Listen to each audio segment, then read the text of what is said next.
Good evening, everybody. Let's go with this just so I don't have to talk as loud. I'm going to call this meeting to order at 5 o'clock. And in the spirit of reconciliation, the town of Diamond Valley acknowledges and pays tribute to the traditional territories of the peoples of Treaty 7, which includes the Blackfoot Confederacy, comprised of the Siksika, the Piikani, and the Kainai First Nations, the Dene of Tsuut'ina First Nation, and the Stoney Nakoda, including the Chiniki, Bearspaw, and Goodstoney First Nations, and the Métis Nation of Alberta. So thanks for joining us. Thanks staff for being here. So we have a 5 o'clock start time tonight because we're going to go into closed. So I'll be welcoming potential residents after 6 o'clock before we go into question period. And just a courtesy reminder, please make sure your phones are on vibrate or just silenced. And yeah, let's jump over to the consent agenda first. I wanted to pull something off. Is there anyone else that wants anything pulled off of the consent agenda? Mine is very minor. I didn't do that. Okay, over. Okay. I'd like to pull off under 2.1E correspondence. I request from local tow truck operator in reference to increasing penalties for failing to slow down / move over and speeding past emergency and roadside vehicles. This doesn't necessarily align with our enforcement because it traditionally takes place on Saturday. So, but this gentleman who owns a local business here in town has reached out to me and asked for some support at the provincial level. So as a municipality, I'll speak to it more. I'll just pull it off for now. What did you want me to put it under, Adam? Let's do 9.9, your worship. Okay, awesome. Thank you. Okay, and if that's everything for everybody, I would take a motion to adopt the consent agenda as information. Thank you, Councillor Holiday. All those in favor? And that's carried unanimously. Perfect. And let's go and take a quick look at the agenda. Are there any additions or subtractions or anything for the agenda for tonight? Additions? No? Okay. I would take a motion to adopt the regular agenda from somebody. Perfect. Thank you very much, Councillor Fleming. All those in favor to adopt? Perfect. And with that all being said, I would take a motion to go into closed at this time. I'll give you that. Thank you, Councillor Martin. Okay, trying to get all my councillor things back. It's been a minute, eh? Since we had a meeting. Yeah, okay. Yeah, it's too long. Practice it long. Okay, so at 5:04, we're gonna go into closed. All in favor?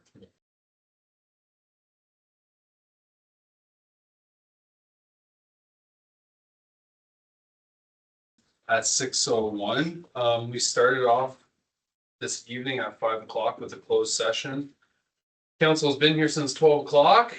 We did some emergency management training today. So if it is a bit stale in here, it's just because we've been in here all day. But we are ready to get back into ready to settle this meeting. We had a couple things to discuss in closed. I'll just recap those. Disposal of assets and personnel. Those were in sections 19 and 29 and 20 and 29. And so at this time, just a friendly courtesy reminder, please make sure that your phones are on silent or off, just so that we don't have any disruptions during the meeting. It's not the end of the world. I'm not going to kick you out of here if it goes off. Yeah. And at this time, before we get into our question period, because we do have a question, we do have some motions coming to close. So I think you're starting us off, Councillor Gordon. Right? Yeah, I'll start off. Sorry. No, that's fine. The first motion here is that council directs administration to provide the BGC Foothills with 5 months notice to vacate the upstairs arena space which they currently use. The BGC Foothills, technically that's their name now.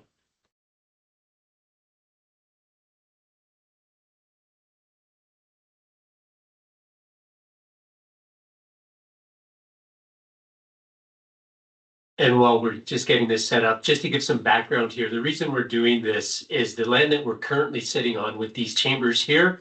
We've actually made and approved the motion. Last year, we made the resolution that we'll be putting this land here for sale and looking forward to adding that to our reserves. We need to do that as well. There's some need for our public works and parks team to have some offices, so they'll be using that land, that space for office space as well. And so much of that renovation budget has already been part of our capital plan. So this is something that council decided was the best place for us to have a permanent council chamber that is applicable or that is useful for both our public works team, for ourselves. The parking there is accessible as well with the elevator or there's an accessibility as well with the elevator. So we've batted around multiple different options. And this is the one that is most cost effective for the community moving forward. So that's why we have this motion on the table to provide the Boys and Girls Club or BGC Foothills, pardon me, with 5 months notice to vacate the upstairs arena space. Thank you, Councillor Gordon. Council, anyone want to speak to this one last time before we vote on it? Thanks for laying that out for us, Councillor Gordon. All those in favor? And that is carried unanimously. Okay, we have more motions coming out of closed.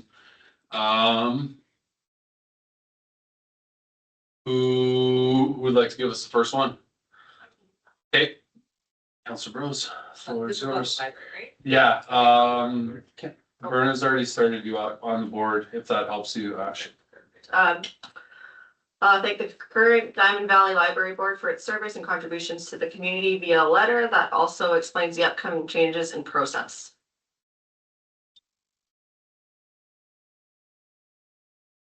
Captured, Verna? Sorry, things are bouncing. That's okay. It's busy at the beginning of the meeting with people coming and going, checking in.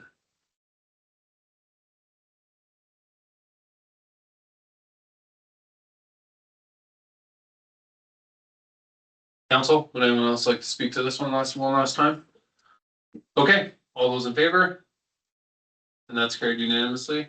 Okay, let's keep them rolling, council, because we do have more. Councillor Holiday, please and thank you. That council directed administration to commence an open recruitment process for a new library board, reducing the number of seats to 7. Thank you very much. Council, final comments? Seeing none, all those in favor? Awesome, thank you very much. Next. Who's up? I'll give you that. Councillor Martin, please do. That council will maintain the current board member appointments until the completion of the recruitment process, and council reviews all submitted applications. Wonderful. Thank you very much, Councillor Martin. Council, final comments? Sorry, I have to ask this every time, just so that I know it's redundant, but I just like to ask in case anyone has anything to say. Seeing none, all those in favor? We got one more up there, Werner, or two? One more, perfect, wonderful. Okay. Paul, do you want that one? Which one? It's right there, the big one. The council, okay. The council direct administration to schedule a closed meeting to review applications at the end of the recruitment process, at which time council may appoint or remove board members. The library board will then elect a chair at the first subsequent meeting of the board. Awesome, thank you very much. Council, final. Anybody? All those in favor? Okay. That is it. For closed stuff. So you might get the gist of what we were talking about based on our motions. Yeah, motions that were coming out of closed. Okay. I think I'm okay to move into question period now. You are, your worship. Okay, that's a bit of a heavy front loaded meeting. Okay, let's move into question period at 6:07. I do have one question here in front of me, and I will read the question as it pertains to our land use bylaw, and we'll get some background information on that and a bit of an update as to where we stand, and then I believe we have no further questions, so we're just going to address this and. That's right, your worship. Okay, perfect. Okay, this is from Kate Briscoe, Diamond Valley. My My question relates to discrepancies between land use bylaw 2021-06, former town of Black Diamond, and land use bylaw 21-1114, former town of Turner Valley, as they apply to R1 single detached residential properties. I understand the amalgamation of the two land use bylaws will take several years to complete, update incoming. In the interim, there are differences in the regulations for accessory buildings on R1 zone lots depending on which side of the town a property is located.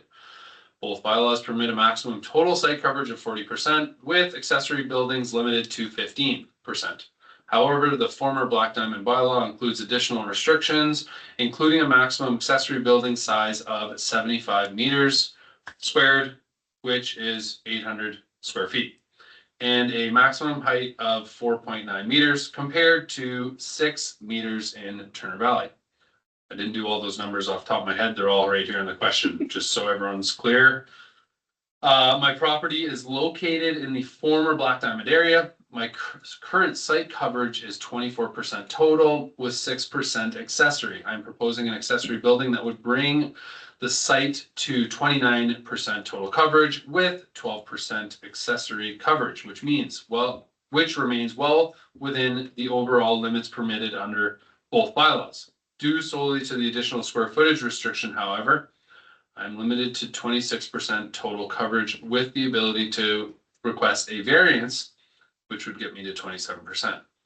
Given that the bylaws will be amalgamated in the future and both areas are now part of the same municipality, my question is whether there is guidance on which standards take precedence during this interim period and what opportunity exists to consider development that aligns with a more permissive regulations currently allowed elsewhere in town. We've gotten quite a few of these questions since we amalgamated. So just a little bit of background, then I'll pass it over to administration so that our planning team, Carrie specifically, can have her say in this as well. Throughout the course of amalgamation, it was understood that we would abide by the Turner Valley side would maintain or would continue to use the land use bylaw for the Turner Valley side. And the Black Diamond side would use the land use bylaws for the Black Diamond side. We've had businesses come in and ask for variances. Hey, it's not fair that they get to do that on the Turner Valley side. We understand that it's not fair. We're not trying to make it unfair. That was never the intention throughout the process of amalgamation. We are in the process of redoing our land use bylaw, which will be done in less than 2 years, which sounds like a long time, but a lot of this stuff is big documents. It's a lot of work to get this stuff done. We just finished our municipal development plan, which we did at light speed, according to Carrie and her planning experience. We were able to achieve that before the election, which we thought was imperative and important to get done.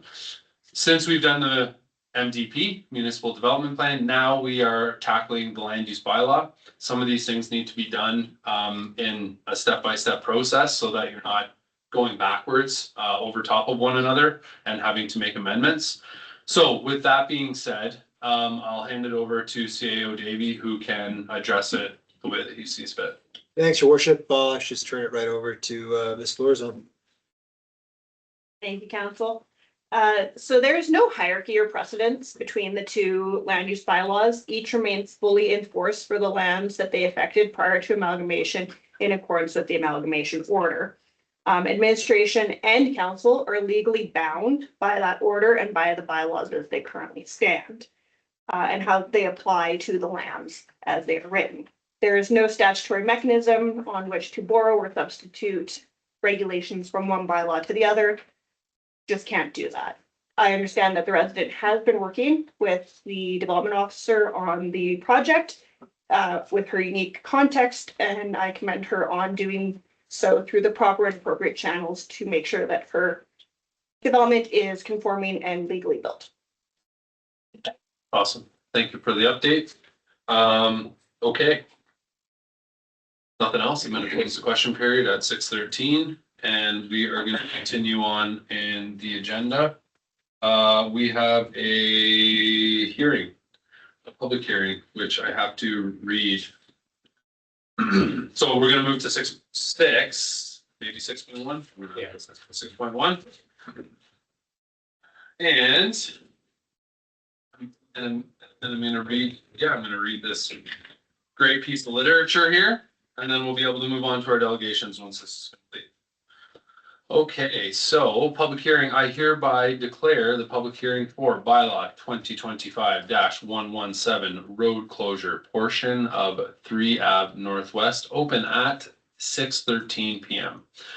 Public hearings are pursuant to section 216.4 of the Municipal Government Act to hear representation from the public on proposed bylaws. I, Mayor Brendan Kelly, and I am Mayor Brendan Kelly, and I will be the chair for this public hearing. All discussions and questions, whether by council members, administration, or speakers, must be directed through the chair.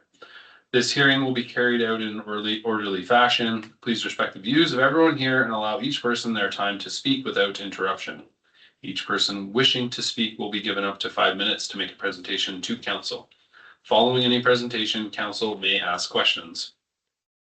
Council will not debate this matter during the hearing. The decision regarding whether to grant the bylaw further readings will be dealt with later on in the agenda or at a subsequent meeting if deemed necessary. All right. CEO Davey, please confirm that notification of the public hearing was provided in accordance with the act. Confirmed. Thank you very much. Ms. Florizone, please present the staff report and explain the purpose of the proposed bylaw. Thank you.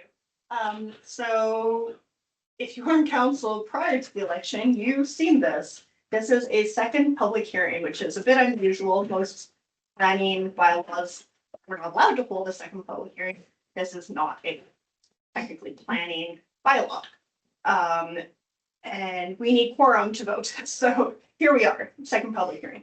It is to close a portion of Third Avenue to public travel, approximately 0.3 hectares or 0.7 acres on the diagram there. So Government Road is on the east side and then Third, and that's where the hill kind of comes down through the trees, if you're familiar with that area at all, which you can see on the next image there.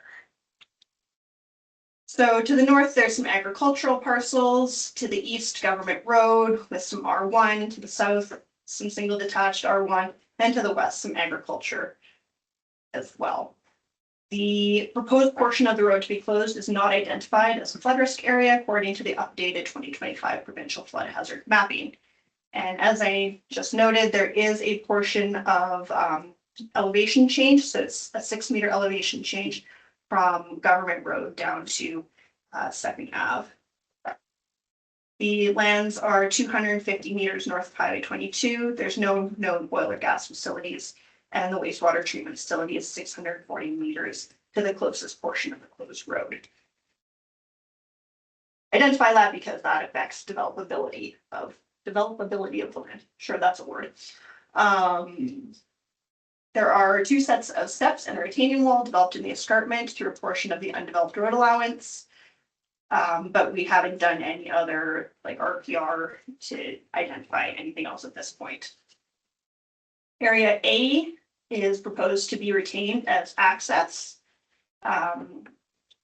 Area B is proposed to be sold, and Area C is also proposed to be retained for access. The road closure application did come forward as a result of a development application and trying to figure out how to give the landowner to the north appropriate physical and legal access to the property. The title to all roads in a municipality other than a city is vested in the Crown of Right of Alberta with jurisdiction under the town. It's what gives council the ability to pass a bylaw. The bylaw was circulated after the first public hearing to the Minister of Transportation and Economic Corridors, who has signed off on it at this point and was satisfied with the outcomes of the first public hearing. Again, because we are trying to reach quorum for a decision, we must hold another public hearing so that you have all heard from the public on any of their potential concerns. We did have some comments back in the original circulation. So Alberta Transportation Economic Corridors have no concerns. They signed off on the bylaw. AltaLink, TELUS, Fortis, and West End Regional Sewage Services Commission all provided a signed letter granting their approval for the road closure and cancellation of public access. There were many comments received from the public in opposition to the proposal, including loss of green space, a feeling of being squeezed between two laneways, concerns about the form of the proposed house, the views, property values, and an adjacent property owner apparently was told that the town would never be allowed to develop. So in response to those, we addressed the material planning considerations, so form of the building, size of the lot, those kind of things. There would be no reason that the town would never be able to develop. Property value is not material planning consideration, views are not a material planning consideration.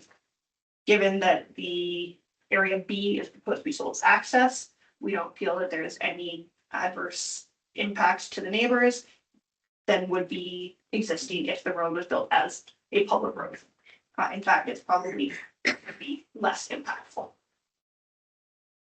There were also some comments in support of the proposal, including from the landowner themselves that they are interested in this opportunity to purchase the property in order to provide safe access to the site.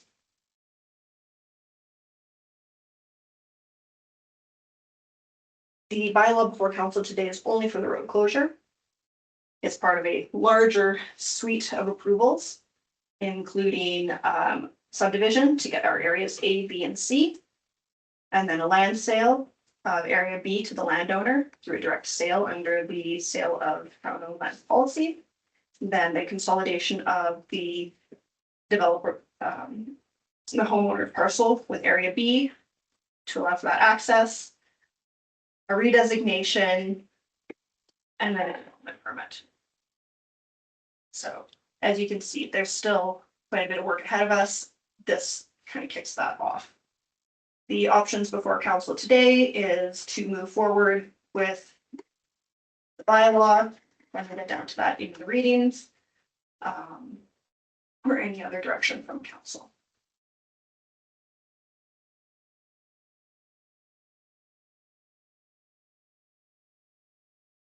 Good.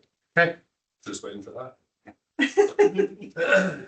Council, any questions for clarification from Ms. Forzo? I have a question, but I don't know if it's more appropriate for now or for I later. think it is now. You think Um, now? Because of the fact that Okay. with timing considerations there, Cindy, I think it is now. All right, I'll turn on my mic for this. All right, so you'll have to follow me. Hopefully I can be clear.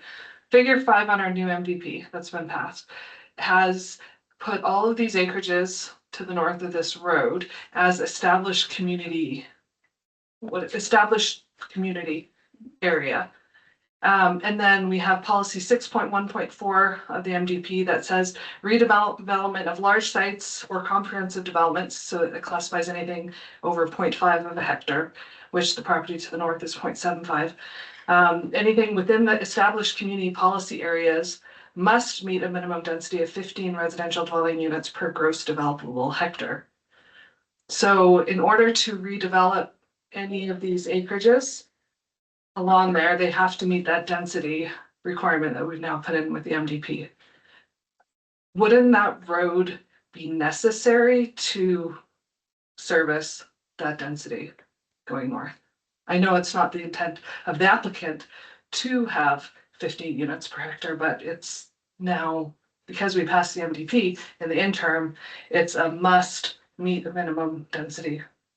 So how would that play into all of this? Because you would need a road, and that's where it was laid out, was to connect right through there, which I know there's a hill And I know when subdivisions do happen, that sometimes roads get altered and changed, but does that, because this report was done in before those density discussions got put into the MDP, so we can, Yeah, no, that is a great point of conversation. So yes, it all kicked off before the MDP was approved with that density target. Third Ave, as it would exist, would be very difficult to develop as a public road because of the grade change and the cross slope. And we can't just dead end it. That's not good engineering practice. We'd have to figure out a way to do like a cul-de-sac bulb or something at that point, which again is challenging given the spatial constraints of where that hill starts, where the road comes in, and where the developable area on the parcel is. The lower portion of that large parcel is in a flood risk area. Or, sorry, no, not that, I think they got taken out. It was. Yeah, they got taken out. So at this point, the owner would have some options. Moving forward, there is a portion of our land use bylaw currently that puts the approval in council's hands for the development permit. So it wouldn't be at the discretion of the development officer. At that point, you could determine whether it makes sense or not. It's also not a subdivision application. So where a use is listed, we would have to issue that permit. So even, so if it was an R1 on a large lot such as this, we would have to approve it anyway. Sorry, I'm just gonna pull this up, 'cause I believe this is a DC, which again would leave that in council. It's AG right now, but a step 5 would be going to a DC. So any permitted use in that district, we'd have to approve anyway, which would include just a home occupation. So single detached housing is discretionary in that district, and we would look to the statutory plan for guidance on that. So it wouldn't meet. The landowner could do a further subdivision to try and break it up. We'd be looking for that 15 at that point. So, yeah, unfortunately, it is another step in kind of the roadblocks that I laid out at the end there. With regards to it being developed as a public road, and Craig's here, he can maybe add some context if it would make more sense. But in discussions with our civic operations team and planning, again, development as a public road, we feel would be difficult. It would be the towns to maintain and replace, and would service a very limited amount of taxable property. So that's so, well, Clear. yeah, so there would have to, if there's an engineering, like a technical restriction, like, you know, in a Calta and Cufflings that you can't service those lots in any feasible manner, then those lots should be country residential. So is this like an MD, like, are those actually developable to a town density? And if so, where would the road go? Isn't that what we should be knowing before we decide to close this one? Right? That, I guess that's my question. Or is it an error on our part to put it as an established community area that can go town density? Craig said I'd put two, Carrie, if you want me to. Craig. Yeah. Craig, kick us off. Thank you through the chair. I can't speak to the lot densities. That's not my area of expertise. However, the proposed road closure that runs east-west, known as Third, as Carrie has indicated, that road cannot really feasibly be developed into the future unless you want to do some serious geotechnical work, retention of slopes, that kind of stuff. However, government road, where it ends, that road allowance continues to the north, so that could be utilized for the most easterly side of that lot. And if you go to the west from Second, the dog park parking lot, third is that final street that runs across. You would be able to access the remaining lots from the lower portion, or the lower elevation, for any future development from down there. So feasibly, you could still access those lots through other road allowances. It would be the closure would just be affecting a slope that really, unless someone wants to spend more money than it's worth to develop, likely won't ever be developed.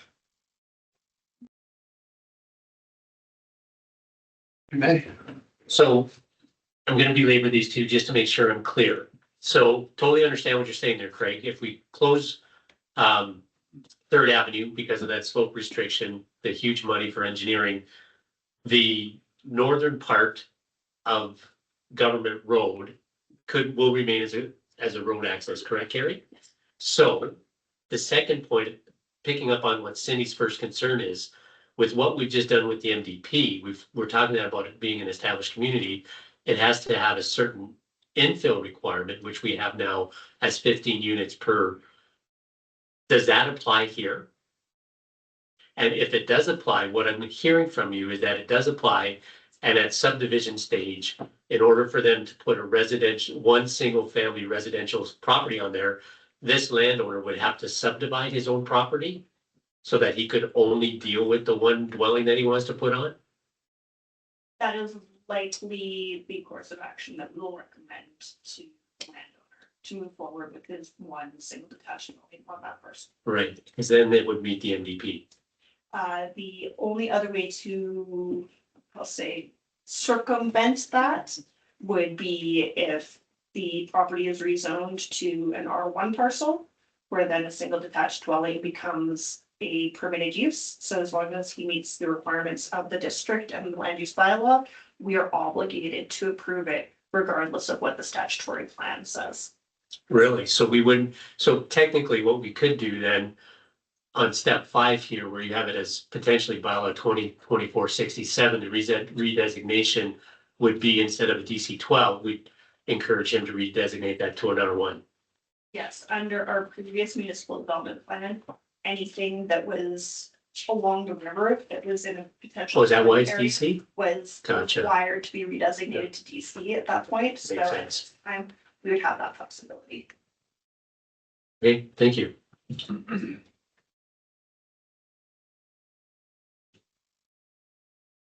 Further comments, questions, council? Everyone So I satisfied? just gained information this time. Yeah, I hear you. Yes.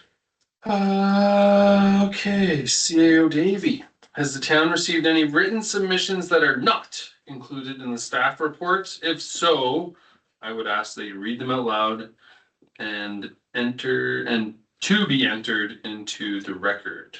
We have not, your worship. That makes it easy.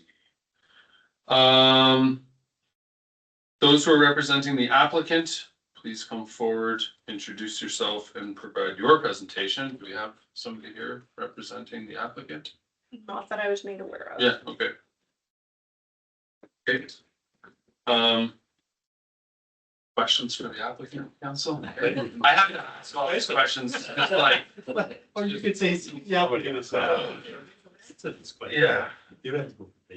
yeah, I know, I just like it. Okay, that's fine. It is fun. Okay. All right,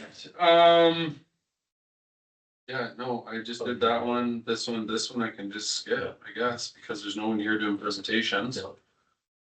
Okay, Information. okay. Is there anybody in the gallery who wants to speak opposing the bylaw? Okay. I know what you guys are all here for. So I will now ask if any person, either online or in person, wishes to address any new information provided at this hearing. Council may also ask further questions for any speaker. Does anyone in person, does any person in favor of the bylaw wish to address any new information? Does any person opposing the bylaw wish to address any new information? Okay. Administration, any new information? No. Okay, great. And no applicants here. Final questions. Okay, any counselor may ask the administration through the chair any relevant questions. I think we already tackled what you guys wanted to get addressed, correct? You Yeah. guys are okay with that? Okay. Is council satisfied that they have obtained sufficient information from this public hearing? Councillor Holiday. Councillor Bros. Councillor Gordon. Indeed. Councillor Fleming. Yes. Councillor Bain. Yes. Councillor Martin. Yeah. Mayor Kelly, yes.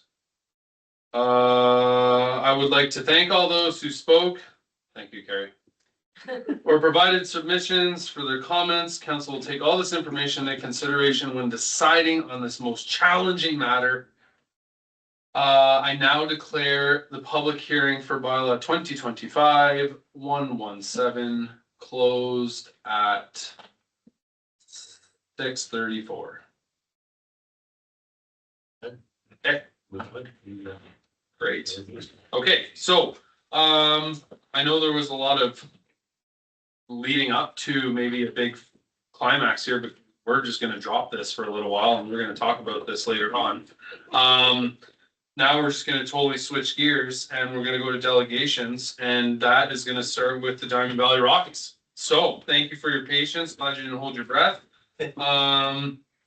Come on up, gentlemen. I believe we have Sean Robertson and Ryan McKenzie. Sure. Yeah, welcome back, gentlemen. Thank you. Yeah, we're looking forward to hear about what's going on, and whenever you guys are ready to roll, I will give you the floor. Excellent. I just got a little, open up the laptop here. It was really Sure. boring and I got my paper at home here, so That's all right. apologize on that. No problem. Yeah, okay. Did you guys all, everyone saw the deck there that kind of got sent out? They were able to kind of sift through it? Yes. Yeah. Okay, perfect. Okay. So, we're gonna go. Yeah, floor is yours. Okay, this time for Vern, I wore my Diamond Valley Rockies apparel, so last time she was like, you don't have anything on. It's like, next time. Here I am, next time. Good to see some more familiar faces. I met some of you guys last time, and congratulations to the ones that are in now. Appreciate your guys' leadership and what you do for the community. So my name is Sean Robertson. I'm and this is Ryan McKenzie. We're here on behalf of the Diamond Valley Rockies. I think Ryan's going to speak towards the Rockies here and kind of where things are at right now, and then we're going to kind of identify some issues and the critical needs for the team now and obviously moving forward into next season. So, Ryan. So hello, everyone. I'm Ryan, like Sean said. This whole idea kind of fell into my lap kind of late into the summer.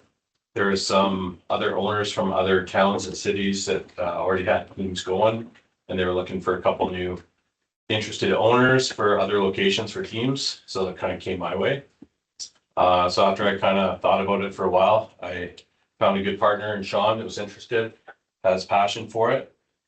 So we decided to just go through with it, and first order of business was try to find a location, just not any location. We wanted like a really great prime location that we could try to attract a lot of players from all over the place for, and to start building something great.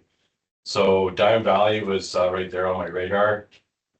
We were talking with the municipality, trying to get something in place and trying to get an agreement there. So once we got the green light with the municipality to go forward with it here, that's when we just started going hard and grinding away, hiring a coach from the West Coast and recruiting players from essentially all over the world, New Zealand, Australia, Sweden, all over the United States, and we got some locals too. So we managed to put it together, and everyone just loves being here. The coach is moving his family out from the West Coast full-time, year-round. They absolutely fell in love with it.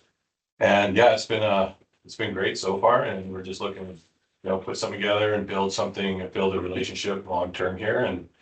And there have been some challenges, and that kind of is why we're here today. And Sean will bring some words up. Yeah, so thanks, Ryan. I guess from last conversation we had there would have been kind of just before the new council. So I'm just gonna kind of reiterate kind of those critical factors that we need for operational kind of moving forward. There's been 3 that have been identified kind of within the group itself there on what we need for critical factors, and the top 3 are it's dedicated storage space. Working with the arena staff, working with Craig, working with Brady. Everyone's been really great. But everything's limited, And they take direction, obviously, from council and from the municipality. And they're not able to just freelance out there and give us space. It's all connected in, right? So, you know, we've been working with the municipality and we're so kind of the ice ops there with Craig and his team, and they've been really great. But it's for what we're looking for. It just doesn't facilitate kind of the space that we need with the storage. The second is formal endorsement, and this is a key piece to kind of the longevity part of kind of where we're at here. It's that we need and are looking for your formal endorsement tonight. And again, recognized by council that we're a local sports organization. And I'm going to hit on the points there kind of in a little bit later, but that's very important for us moving forward. And the third piece is kind of marketing and sponsorship opportunities. Being able to give the municipality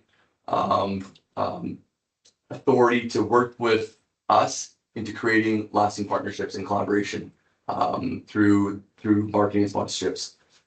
So the first is the dedicated storage and operations. You know, that's it's pretty self-explanatory. It's just like any junior team. You know, we have significant equipment. We have player gear, training tools, medical supplies, operational assets.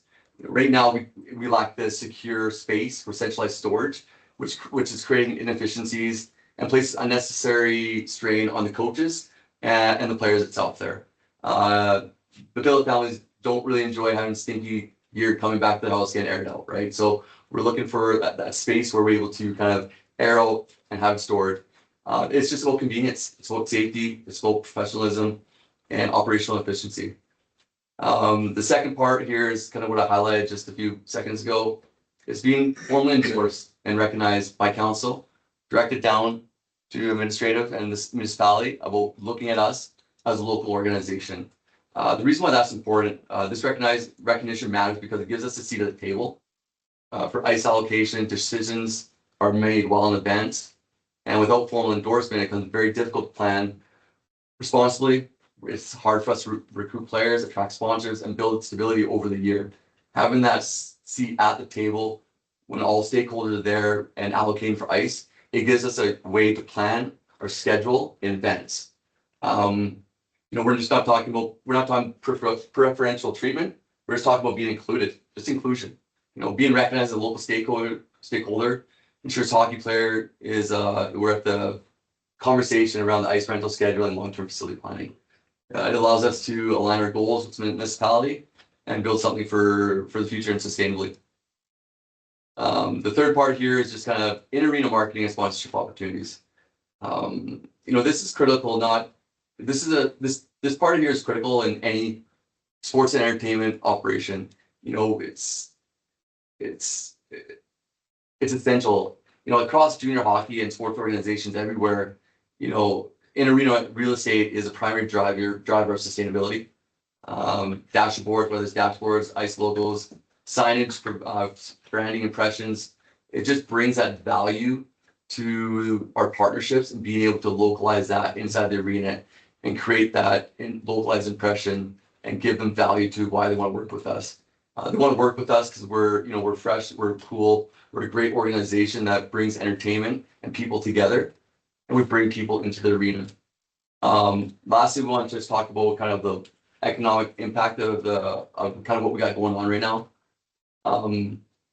You know, we're already seeing it, and you know, in speaking with the Trish, the lady at the concession there, I asked her about, hey, what are your thoughts about us being here? What has it kind of done towards the concession and whatnot?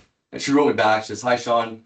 You know, it's only been open for a couple of games because of the times. You know, that kind of goes back towards being to have that seat at the table to getting a little bit more, you know, quality times within the municipality.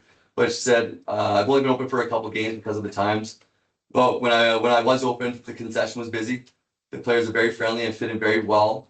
In my opinion, honestly, I believe the team would benefit from the town if they could get more home games on Friday or Saturday nights. One, it gives the town something to do with families. And two, it brings more people to watch and more business to inside the town, creating an experience. Say we play at 7 o'clock, family's going to go for dinner at 5, hang out, have a good time, and they're going to roll into the arena. -40 in the middle of winter, you know, we got games going Friday, Saturday nights. You know, it's a community that brings people together, right? So I guess in closing, you know, what we're looking for tonight is to be recognized by you directed down to the municipality on recognizing us as a local organization where we can have a seat at the table.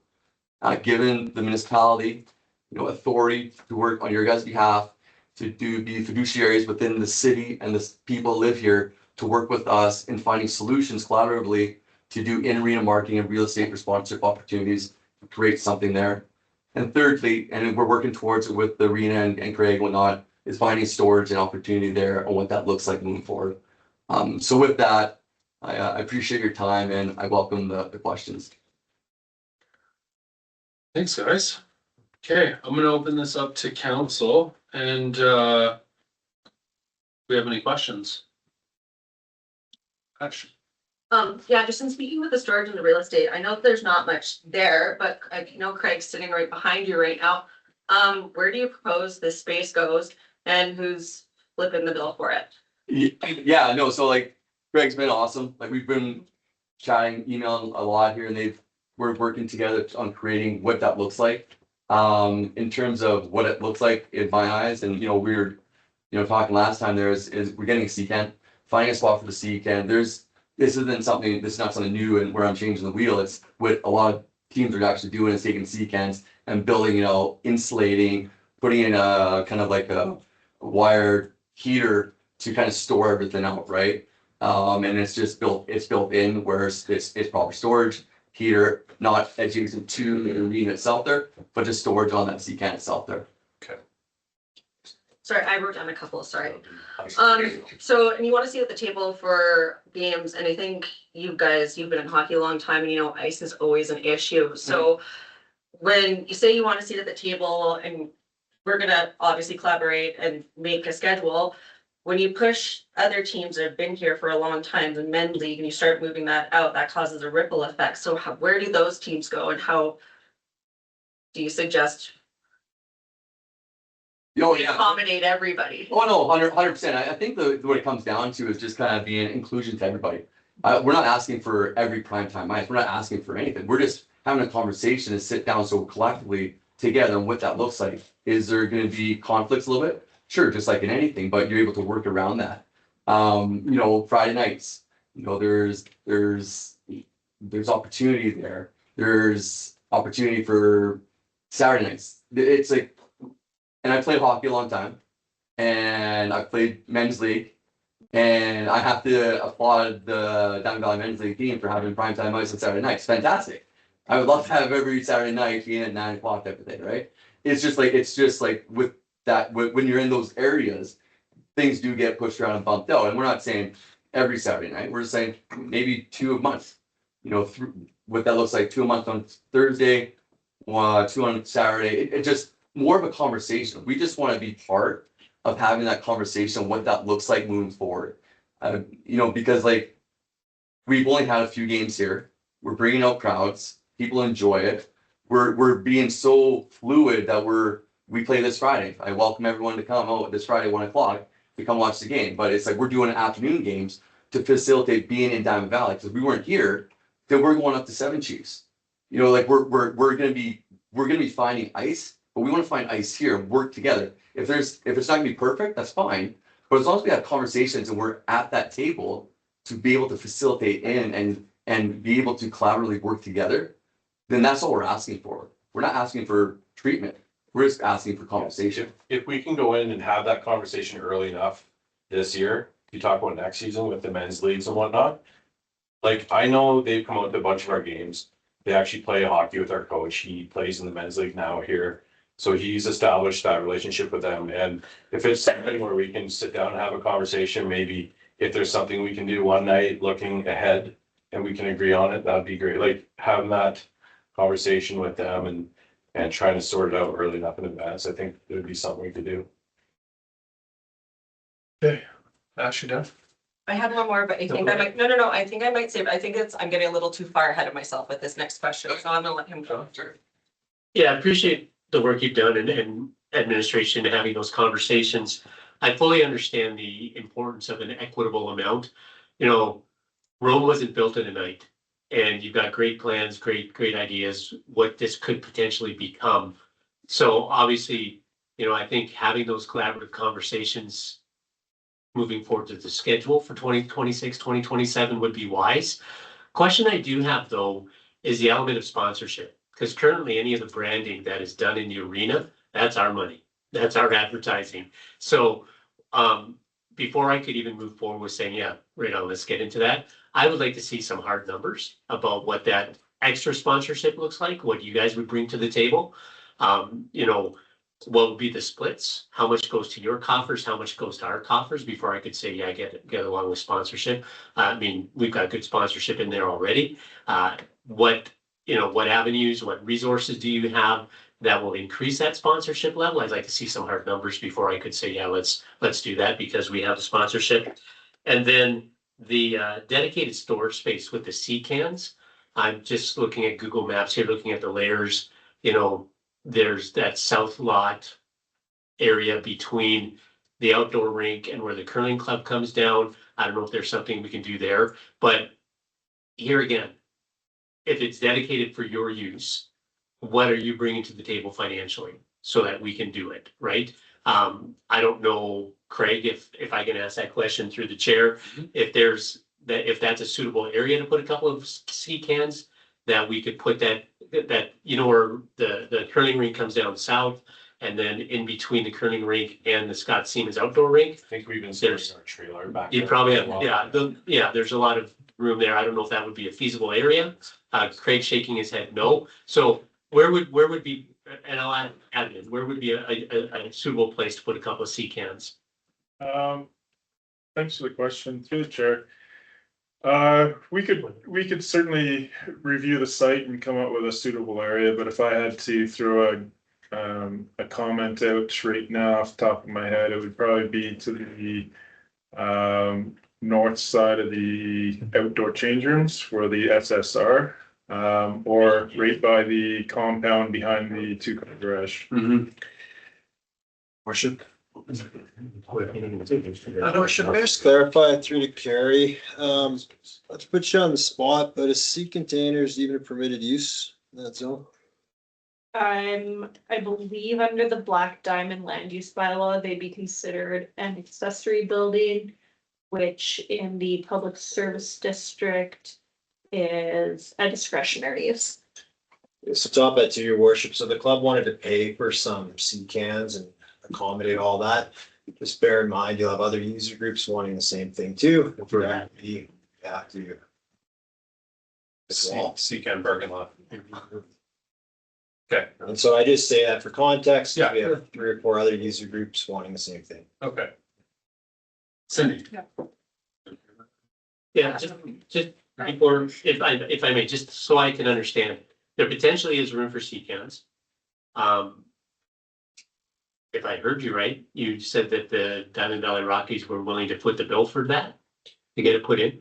So if that's the case, we could designate spots for CCAN at the user's expense. So other organizations, if they need that, because we're not going to foot the bill, we give the same equitable opportunities to others. There's limited space for CCANs to be placed on site at user's expense. And it basically becomes first come, first serve. Potentially, your worship, but I want to do a bit more work with just planning and civic ops. Oh, 100%. All above board, but Yeah. I mean, in theory. You know, because I totally appreciate the work that you're trying to do. And I like your long-term vision. And it takes time to get to where you want to be eventually, right? But, you know, how we can work with you, I think that's what I want to look at. Is how can we work with you? Appreciate it. Cindy? For those who weren't on council, about last year, I think we had about an hour-long delegation between two users at the arena who didn't want to be moved 15 minutes one way or the other. Like, we were literally an hour fight over 15 minutes of ice time. So to me, this is a huge uphill battle. But I do want to say, we had a really good report explaining in the beginning of the agenda package, but I don't know if you guys would know about it because you probably don't read our council agenda packages for fun. I'm I just. don't think I got something. Okay, so, and it's probably good for you to read, because we had some questions about April ice time, and so Admin came back and brought us financial considerations on how the rink operates. And the part I want to highlight is that, over the last 2 years, the arena has been subsidized by property taxes on an average of 33% a year, so 33% of the cost. So your worship, 60%, because we have the county as well, so 33%. I'm gonna get that. Valley. Yeah, 33% Diamond Valley. The county is contributing, if I do the math, 59 minus 33. So they're at 26%, they're contributing. So if we give up, so to Ashley's comment about where do existing teams go, so if those teams have to go elsewhere because we take up ice time, then that decreases the users from the county most likely, which means that they pay less, which means our taxpayers have to pay more towards the arena. Is that how, in a nutshell, how that works? That's correct. So right now, the town's subsidy rate is 33 cents in the dollar. When you add it to with the county, it's call it 60 cents. If county usage goes down, the town's subsidy rate goes up, which is borne directly by tax. Okay, so that report probably needs to be read by you guys, so you understand why. So that you guys can understand why, as much as we like to be nice, we've got some major constraints on this. So I'm not a hockey person, we're a basketball family, so, but I do get that an hour of my time to listen to people fight over 15 minutes, this is a problem on ice time. And I think if people that are paying the taxes for it can't access it, then we're gonna hear from them. So that's where I'm at.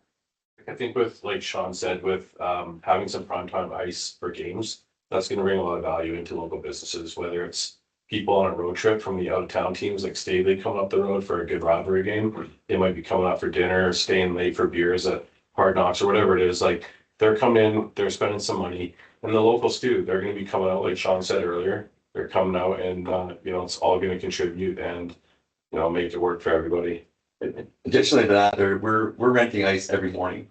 So when the ice is unavailable, we're there every morning For practice, and we're putting money, thousands of dollars towards the arena. And all we're asking for is inclusion into conversation and being recognized by you guys tonight as a local organization, so we can have a seat at that table. Almost see it as an opportunity to maybe expand the rink one day with sponsorship dollars and build this, solve this problem with ice time and stuff, but obviously the chicken has to come before the egg in this scenario. There's definitely a need for it, I think, for expansion possibly down the road. But if you have a hockey team willing to start doing some grit and some work, maybe that's the potential we need from the Rockies is let's look at some type of expansion plan and what the costs look like, what you're gonna do for the town, what we can do back. I know that living in Victoria was really complicated. You couldn't get to NHL games and stuff like that. So this was your means of entertainment. So there's revenue generation there with ticket sales and stuff like that, even, $5-10 a ticket, 100 people out at a night. This does sound like an opportunity to solve problems in the future. Just how do we get over this hump in the meantime? Final comments, council? Yeah. I guess for me, it's when is this a council problem versus you need to go talk to our figure skating people and our hockey people and convince them that you deserve a seat instead of them in the priority time. That's why I'm here tonight. Yeah. Is to get your recognition and endorsement down to administration, municipality, so they can redo the bylaws and get me in as a local organization, so I can actually sit there and have those conversations. Because I want those conversations. I want to be collaborative. I want to work together. This is like what we're doing is a junior program. There's a lot of communities out there that have junior programs, that have figure skating programs, that have men leagues programs. There's a lot of programs out there, and they're all working synergistically together. We're just asking to have those conversations so we can have those conversations to work towards solutions down the road.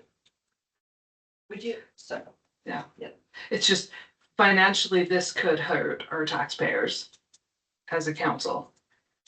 How would it hurt the taxpayers if the ice is all being rented out and being used all the time? Because of the county contribution. So if we decrease users from these organizations and replace it with you guys, then the county will contribute less and then the Diamond Valley residents will be paying more. Even as a local organization? Yeah, They 100%. It's still- based on residency. yeah, they're still gonna look at your team. You guys are 80% not local, even your team. You still come into those numbers. Same building, they're staying within the They're not community. considered local users.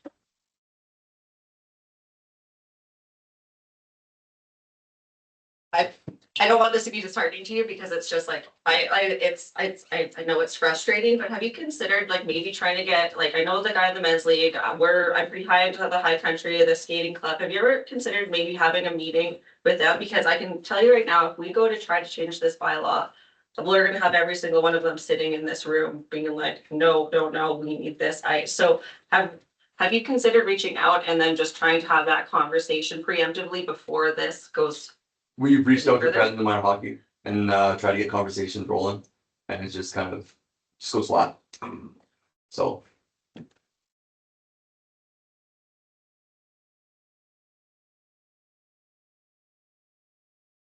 Any suggestions, Adam? Yeah, it's a tough one, your worship. It's trade-off. So like we said, we had a good discussion over the last couple of years, which led to this ice use policy, which prioritized youth, right? So to give you an idea right now, we actually give the Rockies a pretty good deal. We can class you guys in level C. Based on your ages and that, you should actually be in level D, which would actually give you less ice. What you're asking for is level B, which would put you in direct conflict with minor hockey. I can only assume they probably didn't want to talk about it because they don't want to give up ice time. So if you shift this, to some of council's points, you will have a fight this fall, would be that's what I would expect anyways from the other user groups based on, just what I saw last year, unfortunately. Thanks, Adam. Jonathan, do you want to wrap this up for us? Yeah, just final question, and maybe it has to go to administration here. A point that really caught my attention was the fact that the Diamond Valley Rockies will rent the ice time during the day for practices. So what is that total? Do we have that number? Do you guys know how much you're spending for those daytime? Because the rink would be empty if they're not using it. Yeah. So we would be losing on the one hand, potentially losing on the other. So it never serves to rob Peter to pay Paul. So I want to know those numbers exactly, how much they're investing in daytime ice rentals. Because we're gonna lose that. Why don't you do you want to make a motion? Or I guess you can make a motion after we're done to get the numbers for next meeting. Yeah. That way we can have a more wholesome conversation about what that Yeah, looks we're, like. for weekly practice, so we're doing 4 days a week for just for practices. For an hour. Your 4 days. Hour and a half each practice, so that's 6 hours a week just in practice time and then games on top of that. And can I just clarify, we are charging as a local group, are we? We're giving you guys local rates for our ice, right? That's correct. We're giving them a discount. Yeah. That's the place.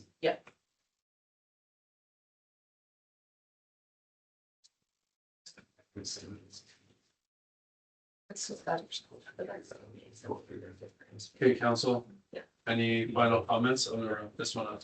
Sorry, this is the local rate, that's the bottom. Okay, you've given us lots to think about. Let us find some more of these details and we'll have another discussion about this and follow up. We get a note out, maybe once we have another conversation about this. Sure, your worship. If council wants to make a motion to bring back a report on You're gonna have to. ice rates, we do know, committee of the whole on February 11th, we will be looking at overall ice rates to Yeah. potentially increase them. But if council wanted another motion, we could action that. Yeah. Well, got a I motion think- in my hand. Yeah, I think the details, like of Councillor Gordon's question, even if we could just bring that to the committee of the whole, so that we have all of the facts in front of us. Okay, gentlemen, leave it with us. Okay. And sorry we can't give you any good news right now, but had you guys seen what was going on here last year? You'd be a bit reluctant to say, yeah, go for it. So thank you for your time. And we appreciate your contributions to the community. We'll work with you, and we're happy to hear that Craig and some of the administration has been working with you. So we will try to be as best partners as we can. Thank you. Appreciate your time. Thanks, Thank Mike. you, guys. Have a good night.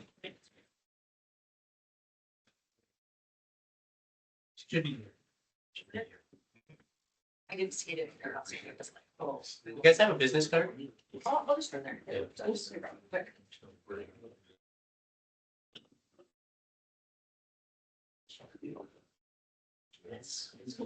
Jill and Dusty, do you want to come sit down, and I'll just give Ashley a second, but you can at least like, all those seats are probably still warm anyways. Or just.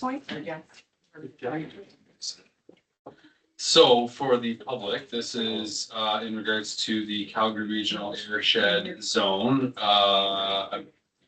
CRAS, which we used to be members of, the municipality was.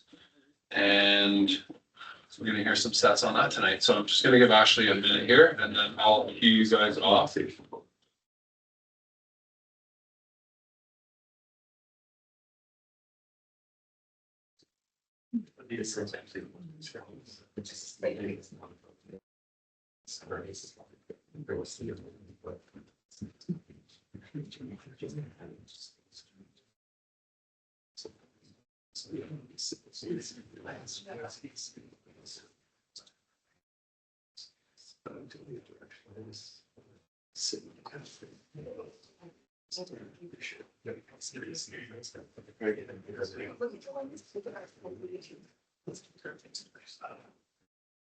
Yes. See you guys, thanks. Okay. Okay.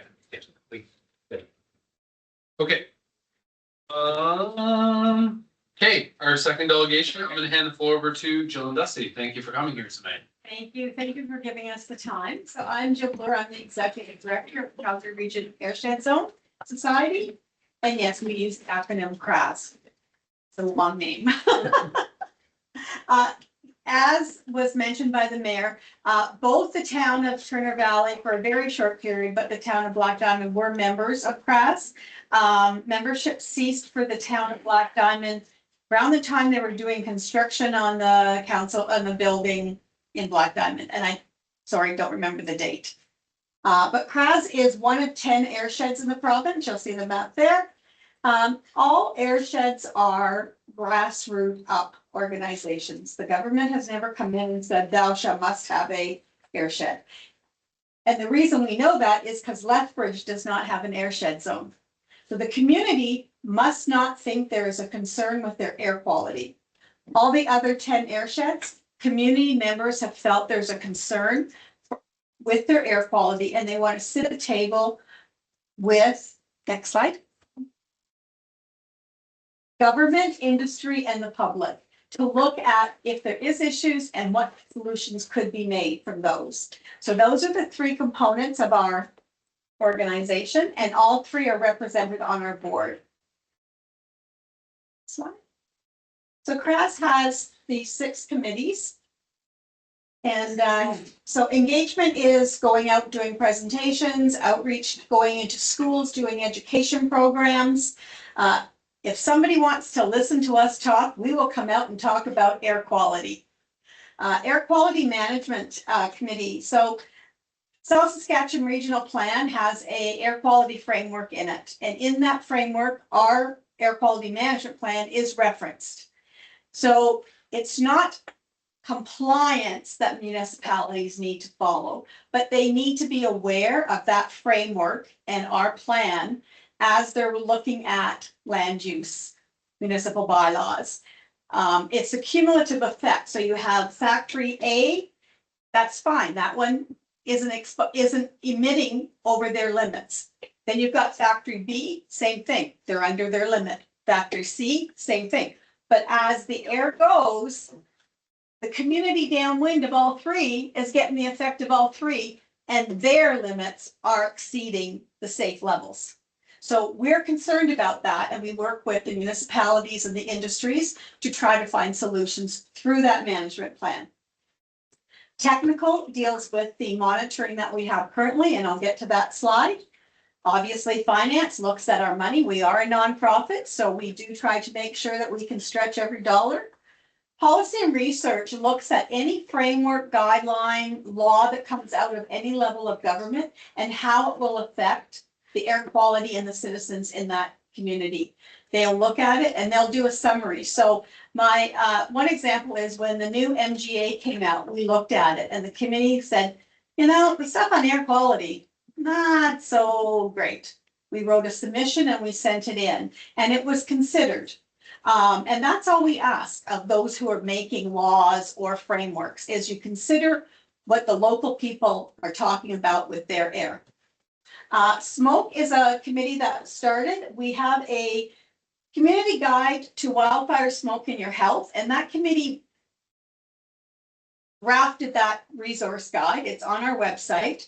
And really what it is it's a bunch of resources pulled into one spot.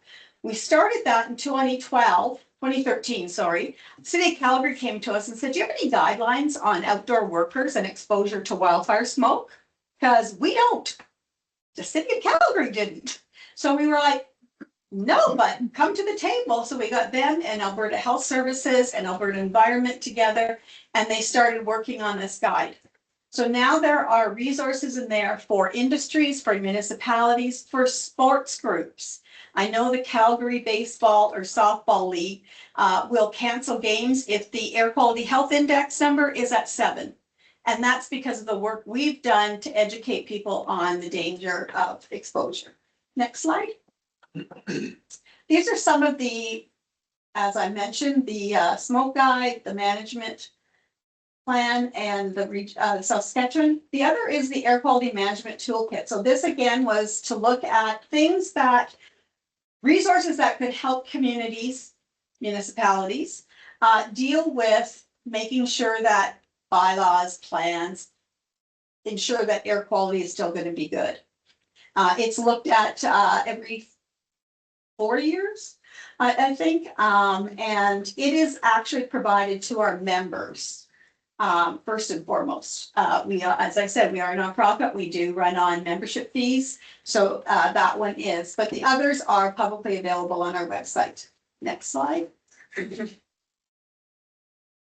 So monitoring is first and foremost our business, and as that statement says, if you don't measure something, you can't understand it, and if you don't understand it, you can't control it. And if you can't control it, you can't improve it. So that's why we do monitoring of air quality. Next slide. So CRAS has 4 continuous stations, similar to the top picture there. That's our Inglewood station. We have 3 in Calgary and 1 in Airdrie. And those are all operated by us on behalf of the government of Alberta. So we have a contract with them to operate them. The truck down there is our portable unit. And it is one that goes to the community. So it has been for year projects is the word I'm trying to look for. In Chestermere, Cochrane, Canmore, Okotoks, High River. There was one more, but I can't remember it off the top of my head. Currently, it is back in Cochrane for a year. Come the spring, May, the technical committee will start to look at where we might put it next. Again, we look at our members first, our communities that are members, and ones that haven't had permanent continuous monitoring in their community. The beauty of that vehicle is that it does produce the air quality health index for that community. Right now, that AQHA number, if you go on the WeatherCam app, is from Calgary. Well, there's a big difference between the air in Calgary and the air out here some days, especially when the wind's moving. So we like to produce that, and then we would come out if it's there, and we would talk to the community about what the air quality health index is. Why is that an important number to pay attention to? Whether you're healthy or whether you have respiratory issues, it's something that everybody should be looked at. The other is the little hood. That's a purple air sensor. And those are small micro sensors. They monitor particulate matter 2.5. That is the compound of greatest concern for exposure. There is no safe level of exposure of particulate matter 2.5. I always equate, you drive down a country road, windows are open, there's dust. When you get to the end, you can cough out. Well, what you're coughing out is not 2.5. It goes right into the depths of your lungs. If you're healthy, you can absorb it, it goes through. But if you're immune compromised, you have respiratory issues, you're really old, or you're really young, it just damages you. It continues to damage with exposure. So we want to know about it. We work with ECCC on their project because they use them as a precursor warning for wildfire smoke. How's the wind going, and is it coming this way or is it going north of here? So we have a bunch of those out, and municipal members who don't like Airdrie and Calgary don't have a lot of them through us.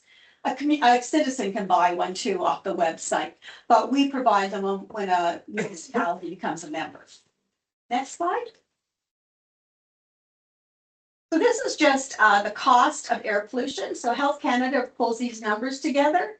And this is for our region. So we go, again, all the way from Rocky View County down to Willow Creek, Wheatland County to the Alberta BC border.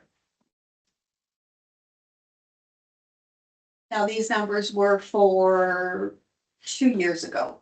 I don't know if you deal with the federal government, but they're very slow getting reports out. So these numbers are the most recent we have.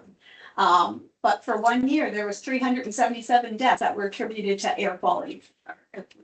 Next slide. So the Air Quality Health Index. This is, like I say, one of the most important things that we promote is for people to download the WeatherCan app. And on there, you can assign it. Wherever there is a national monitoring station, you would get an Air Quality Health Index. Next slide. These are the benefits of being a member. What we say to most of the municipalities is, we are your air quality people. We're your environment people. Even the city of Calgary do not have staff that are focused just on air quality. So any question that a community has, they phone us or email us, and depending on what the question is. And we have we have about 55 members right now. Those range from the industry sector to consultants, to municipalities, to the Government of Alberta Health Department and Environment and Protected Areas. Alberta Energy Regulator is at the table. So a lot of really more smart people than me around the table that we can pick up the phone and go, hey, Colin has a question, blah, blah, blah. Can you contact him and give him the answer? And we do that. And that's what we do at a lot of our committee meetings as well. Again, education and outreach. We try to get to all of our communities. I will say that we are a small group. I am the only full-time employee. My engagement program manager is part-time and my air quality program manager is part-time as well. But we try to get out there and try to even it out amongst all of our members. Yes, the city of Calgary is our biggest with the most population, but it is no more important to me than the town of Granham, when it used to be a town by itself. Now it's in the Willow Creek. So for us, we don't see, that we have to service that one more. If a community has a need, we try to make sure we can service it. A lot of the workshops that we've put on over the years are because our members have come to us and said, we need more information on dust. We need more information on transportation. We've done one on odor management. We did one in Canmore on wildfire smoke in your health. We'll be doing another one of those in Calgary this year that they're subsidizing. So if one of our members has a need for something, they come to us and we try to see if we can facilitate it. I don't know if that's the last slide. Yeah. So what I would like the town council to consider is becoming a member. Membership is based on population. So I looked up the population, and membership for 1 year would be $534.10. And it's a year-long membership. And you would get the newsletter 4 times a year. You would get any other information that we send out, and you just circulates it. We have an AGM in June where we try to get a lot of interesting speakers to come to it as well. And there's a lot of networking done at that as well. I know you won't make the decision today and right now, but that's fine. I'll leave that with you. And if there's any questions, do you want to add anything, Dusty? No, other than I've been involved with CRAS for a couple of decades. In one form or another. Not that long. We've only been around Well, 19 years. 19 years. Short. And I really am admiring the work that they do. And it's important for us to be on top of this too, to be able to communicate to the public that perhaps, they should be indoors or be aware of what's going on with air quality wise. It would be nice to have a dashboard here as well. Mhm. So I've offered to help out there as well. We're also going to have CRAS out, I think in March. February is pretty busy for lunch and learn at the Griffith Center. Okay, that's great. I'll have a motion coming out of this. Does council have any questions for Jill or Dusty while they're here? Big thank you for coming out, of course. I'm not driving this way. Oh, yeah. Hazel, let's kick it off with you and then I'll go down the table and see if anyone has any comments and then I'll make a motion. How are your services any different than what Alberta Environment already provides? So Alberta Environment looks at the legislation and the investigation. We don't investigate concerns. We work with them. So if there's a community concern, that keeps going to them. The example we had was years ago, there was some concerns in a municipality on the east side of Calgary, and they thought it was a certain industry. Well, Alberta Environment went back and did some testing, and air sheds were created out of, I don't know how many people lived here, but the Lodgepole Bowl, what was up in Drayton Valley back in the 80s. Government said, oh no, everything's fine now. Citizens said, I actually believe you. Industry said, oh, we're fine, nothing to see, nothing to worry about. Citizens said, yeah, we don't believe you either. We want to see the numbers. And at that time, the numbers weren't public. And citizens said, well, can all three of us sit at a table and look at the numbers and look at how we can protect ourselves? And so that's where the emphasis for these organizations come from. So we are different because we have everybody at the table, and Alberta Environment doesn't sit down with the community unless it's through one of us. They were doing some hearings, or not some hearings, some outreach on the South Saskatchewan Regional Plan. They came to CRAS and the Palliser Airshed, which is out of Medicine Hat, for our stakeholder list. Can we use your stakeholder list to contact all these people? Because we don't know all the players. And we were like, yeah, we'll help you facilitate that. So that's where we're different, is we don't make legislation. We don't, and again, we don't investigate exceedances. If we have an exceedance from our stations, because we only monitor ambient air, not fence line or stack, we try, my committee and my air manager, he'll look and he'll say, well, it could have been localized because, oh, look, there's this over here, and look at the way the winds were blowing that day. That could have been what caused that 1 hour exceedance. But we don't put that as the gospel. We say it could have been, but we never would say it absolutely will, because again, it's ambient air that we're monitoring. Does that help? Yep. So do you, do one of your units go around to the communities, or are they kind of stationary? They're stationary. The equipment needs to be stationary and it needs to be calibrated every month. So the units we have do not drive around. I know Alberta Environment has a unit that does do that, but we just don't have the resources for that. Thank you very much. Okay. You have 6 committees and you have an AGM. How often, other than that, do members get together? The committees meet every month. Okay, So anybody can pop into a committee. They are hybrid, so you can either come into our office in Calgary or join us virtually. So they meet every month, and then the committee, or like I say, the AGM is once a year. But we'll have other events as we've been asked to do. So yeah, we try to, but we communicate at least electronically with everybody on a regular basis. so to get full benefit, we would want to appoint a council member to attend some of these. Yep. Yeah. Yeah, it could be a council member, it could be an administration person as well, whatever you all feel you'll get the most. We have one community that put it in their paper for a volunteer, so they have a citizen who was their rep. And she went back to council every month and reported back on what we were doing. She has now left that position and they now have appointed a council person, so yeah. Thank you. Awesome, thanks, Joe. Any questions? Comments?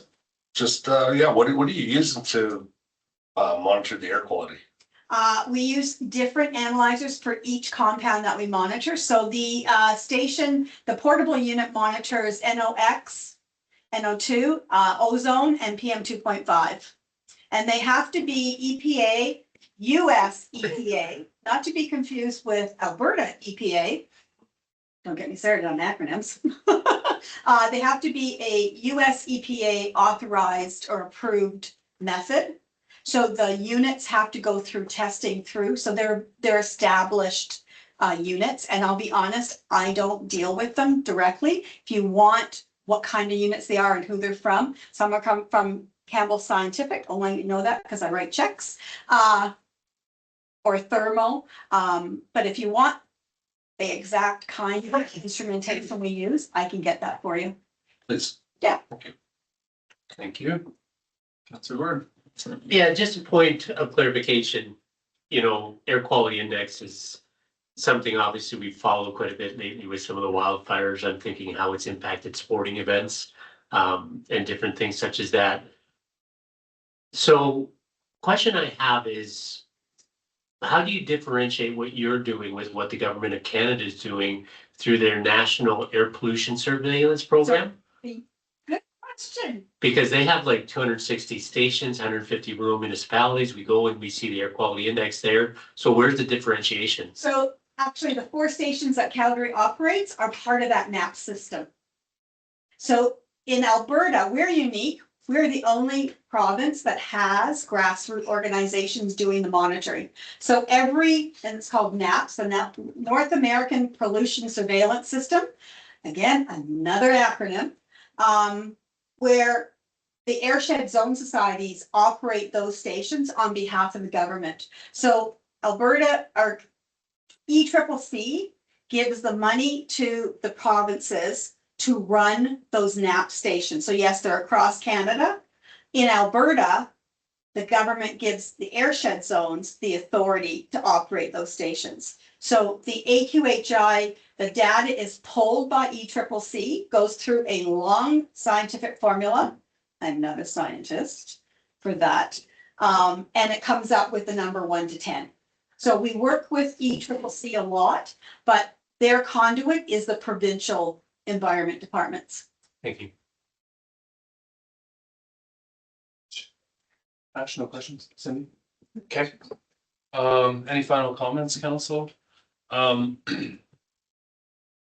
you said, we'll take this back. I feel like, well, I'll make a motion after we excuse you guys, but I mean, for the dollar amount, and the information that you're potentially receiving, it seems like a valuable resource to have. And all the great work that Dusty's done with there's a big report attached to the front of this agenda that you had sent into the town. This is Their work is part of that.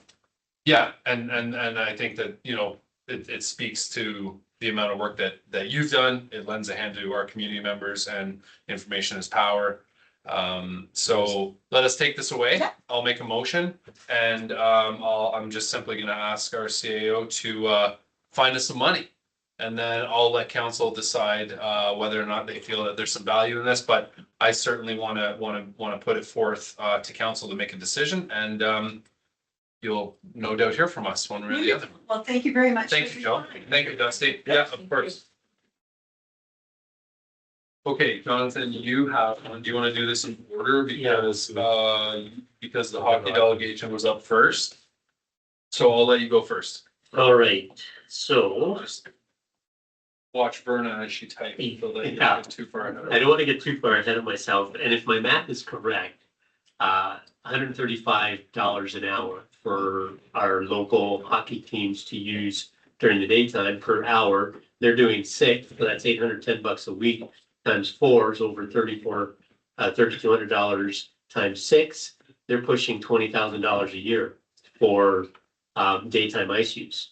That if they're not here, we're not renting that ice. So that's kind of interesting.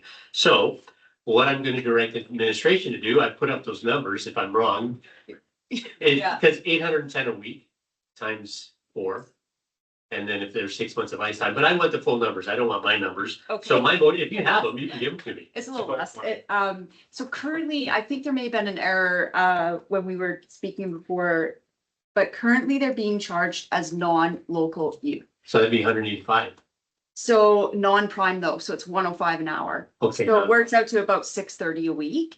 But I'd have to confirm, I just can't get into our software, but I'd have to confirm that how consistently they're booking 4 times a week and how, That's what I wanted. how many months, yeah. So my motion is for council to direct administration to calculate the current receipts from the Diamond Valley Rockies, both for their daytime use and their primetime use, I guess is another way to put it. With it as well to provide the current receipts from the county. Oh. Are we able to do that? May I speak to that as well? Is that okay? And I'll explain why I asked that before you give my answer. The reason I'm asking that, Cindy had stressed that if we shift and remove the county from primetime spots, we're losing the county revenue for the county's use. Potentially. But there's an offset here that needs to be recognized, so that's why I'm looking for that offset. So I'm gonna clarify that with potentially. So right now is my understanding, please correct me if I'm wrong on this, but the county requires us to provide them with the membership of the organization for certain groups. But I'm making the assumption that it's quite possible that if this group became defined as a local youth, regular user, we would have to include them in our numbers. And I did include the data I pulled from their website on the consent agenda, and they are not, there's one person, Yeah, one county. player from the county Yeah. and none from the town. So the potential is there for that to skew that percentage that they contribute. So there's so many variables to consider, right? Mhm. And I want to make our decision as accurate as possible, especially if there's a financial element. I mean, that for me is a key driver here. So I guess I don't want to assume the offset, so let's just stick it then with the current receipts from the Diamond Valley Rockies for their daytime use as well as their primetime use. And we'll leave the county receipts off for now. Yeah, go ahead. In the report, and I don't have it in front of me, we just said 33, what was it, 33% we are taxpayer? But if you look at like our 2026 budget, it's 400,000 in revenue, 880 in expenses, so 480 total, so is the net. Yeah. So that's 480 out of 880, sounds like we're spending a lot more than 33%. Okay, I took, thank you for asking that. Yeah. So, because I didn't write this out in the report, but I tried to be as critical thinking as possible. So I didn't include things like insurance, like things that the town would have to pay for Anyway. anyways, even if that building was not being used. We still have to insure it. We would So- still have to have power. I did take in wages, water, the things that relate to ICE, to the cost of operating that building. But still, the argument is taxpayers are paying $480,000 for the use of this building. is going to the operating budget. It's the ORA and the SSSR on the budget line item. So ORA, we have it, I pulled it out separately. Just because the county only contributes to the ORA expenses. So, correction on what I just said to you. For the April ice part, I just calculated ice expenses. For the subsidy, I calculated all building expenses because it's an ice arena. But I did pull out the SSSR because it has to be separate for the county. Those expenses are not included. And these guys aren't using the SSS. I can't speak to that. It's your worship, Please. if this passes, yeah, well, we can bring it back for committee of the whole. Keep in mind, we're talking fees and charges there. No, this will come back in Yeah. the council meeting. Okay. Not at a cow. Well, I think if it goes back in council, we can have the discussion then. And if it's a fulsome discussion, why have it at the cow when we come back later at council? Like, we need to make a decision. We just talk about it when we talk about fees and charges. Yeah, but this is separate from fees and charges. I mean, $105 for daytime use, that's pretty cool for an indoor arena. I'm gobsmacked by that. That's what we were paying many, many moons ago. I just checked for local and it's $90 for non-prime. For local, yes, For so local. they are being charged non-local youth, but technically they would be non. But for me, that's Local adults. that's a separate conversation because my concern is if we work with the Diamond Valley Rockies, what will be the offset if we give them a couple nights a week for them to host their games? It's prime time they want to, because we're gonna be bumping county users and then transferring that amount onto our taxpayers and have a higher differential. They're not even asking a couple times a week, they're asking for like a couple. Well, times I a wouldn't month. go for that. And that, even to that point, I would come back to them and say, if you really want the ice time, this is what we can do for 2026, 2027. Our recommendation is 2 nights a week, a Thursday, Friday, or Saturday, or Sunday night. And you take the choice of which two, and that's it. What I'm saying, they wouldn't need to, they want for home games, they're away half the time to other games, so they wouldn't need 2 times a week, they would need like maybe one every 2 weeks. Well, exactly, right? Yeah. And that depends on how many home games they have a year. We need to find that out, right? I think it's important that we explore this, because I think Yeah. big picture, there's a bigger Big picture's a opportunity. bigger opportunity. I think there's a bigger Totally agree. opportunity here. Let's And it find the may- opportunity. It's gonna be inconvenient to hash out these details right now. But I think the bigger picture is what we need to be looking at as this community is growing. We need things to do in this town. I agree. Adam, Yeah, thanks, your worship. We can certainly bring this back and just for your awareness too, in this report will include the staffing component. So if you have a home game with 150 folks watching, it's not one staff model. Yeah, They're doing it too, right? So your operating costs are going to. And I think your ice fees need to reflect that. Yeah, and we'll bring that back to committee of the whole to talk ice fees. So do we want this at the All committee? from of the cost whole? recovery. Well, hey, well, It's playing. the more information we have in the committee of the whole, the better. Yeah, I mean, your worship, through to, yeah, Councilor Gordon, like we can, I think this is easy enough to pull and just add a couple sentences to for the the committee of the whole? Okay, if you're Yeah. good with that. Thank you. Can we add in there, like, cause I was told that our ice plant is now operating 70% more effective and we're like saving a ton of money. Can we just see the cost comparison from September till now? You mean of this year, like since the ice plant was put in? Yeah. Yeah. It'd Like, just be- just to understand like how much, like, we put all that money into it, is it really benefiting us? And also what, that would change the cost. Yes, per month. Yeah. yep, we can, like, I'm assuming that's our power. Yeah. bill, right? Power bill, yeah, so we could easily do a comparable comparison from when it went in versus the same months. Last year. Yeah. Yeah, Yeah. last year, sure. Do you want to tie that into that or do you want a separate motion? Or do you want to just leave that with them? What do you guys want? That would be a separate motion. Okay, we'll make a separate motion. Okay, let's vote on this. Craig, do you have a comment before, or is it about what we just asked? Yeah, no, I was, sorry, through the chair, I was just gonna make a comment about the efficiency. I know it doesn't necessarily correlate with energy expenses because this is certainly a larger ice plant, but when we were hitting 16 degrees, the outdoor rink was able to stay open and we were still running at 55%. Oh, my.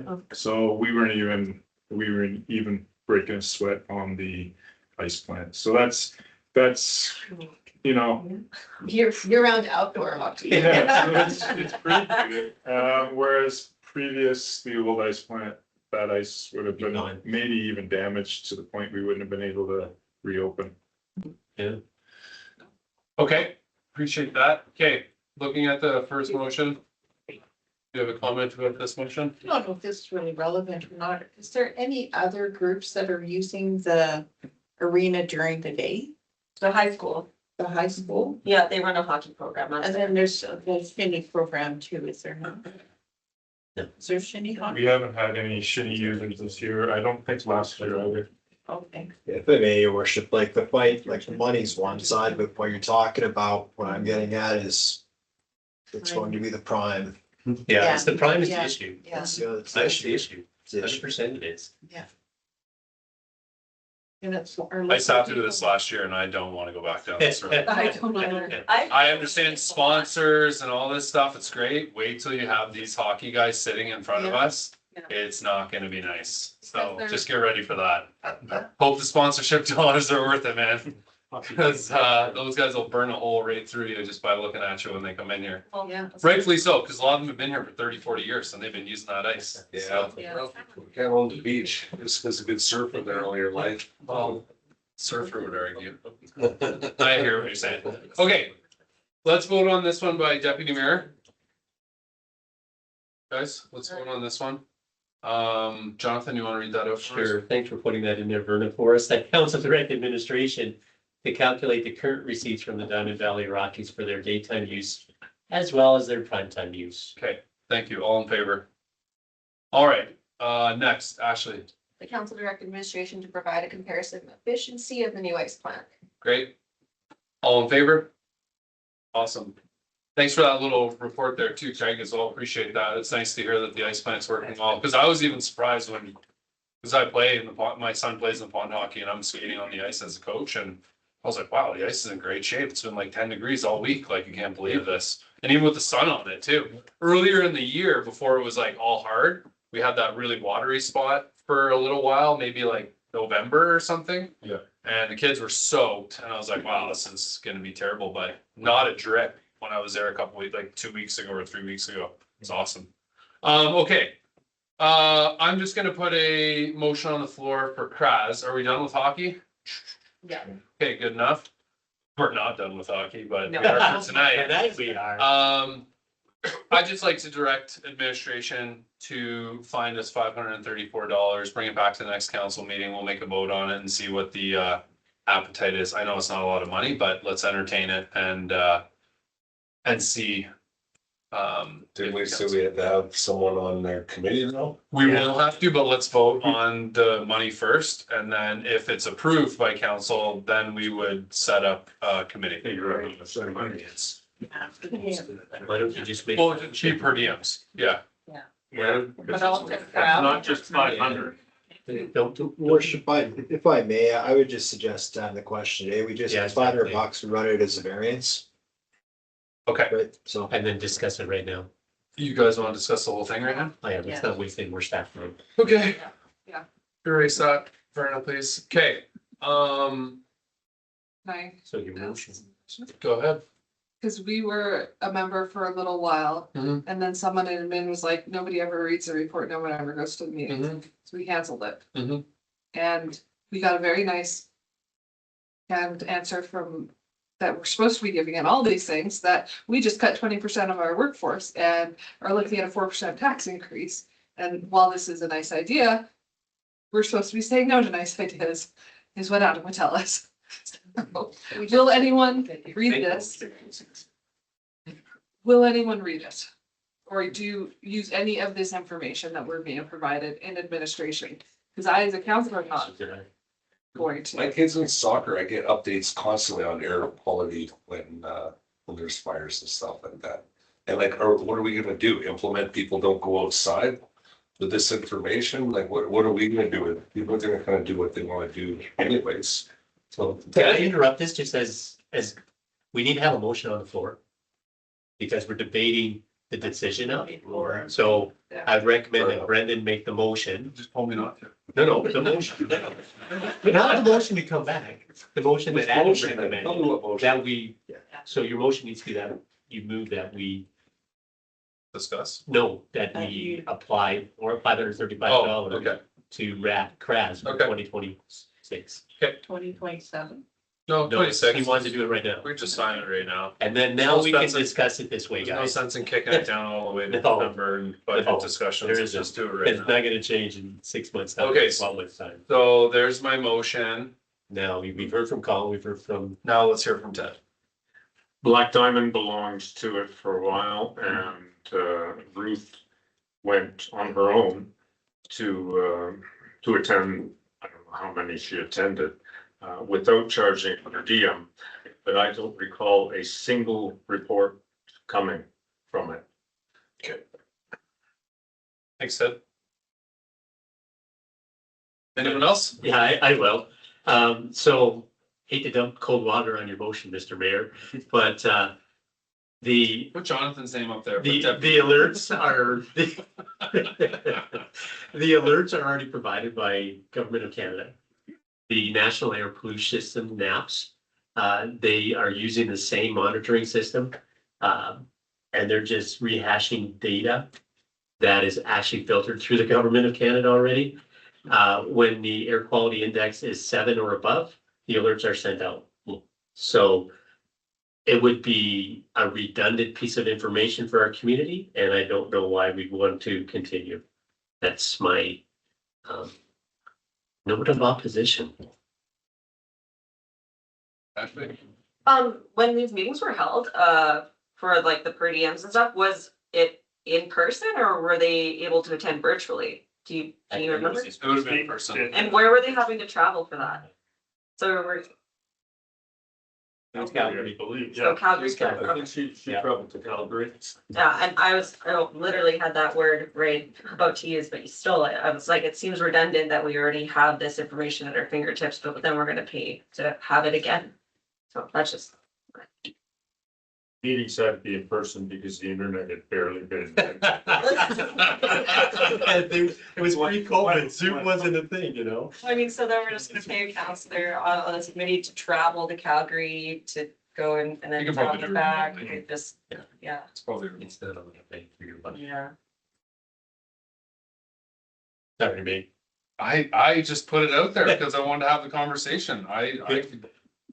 Is there anyone on administration that would find the information valuable?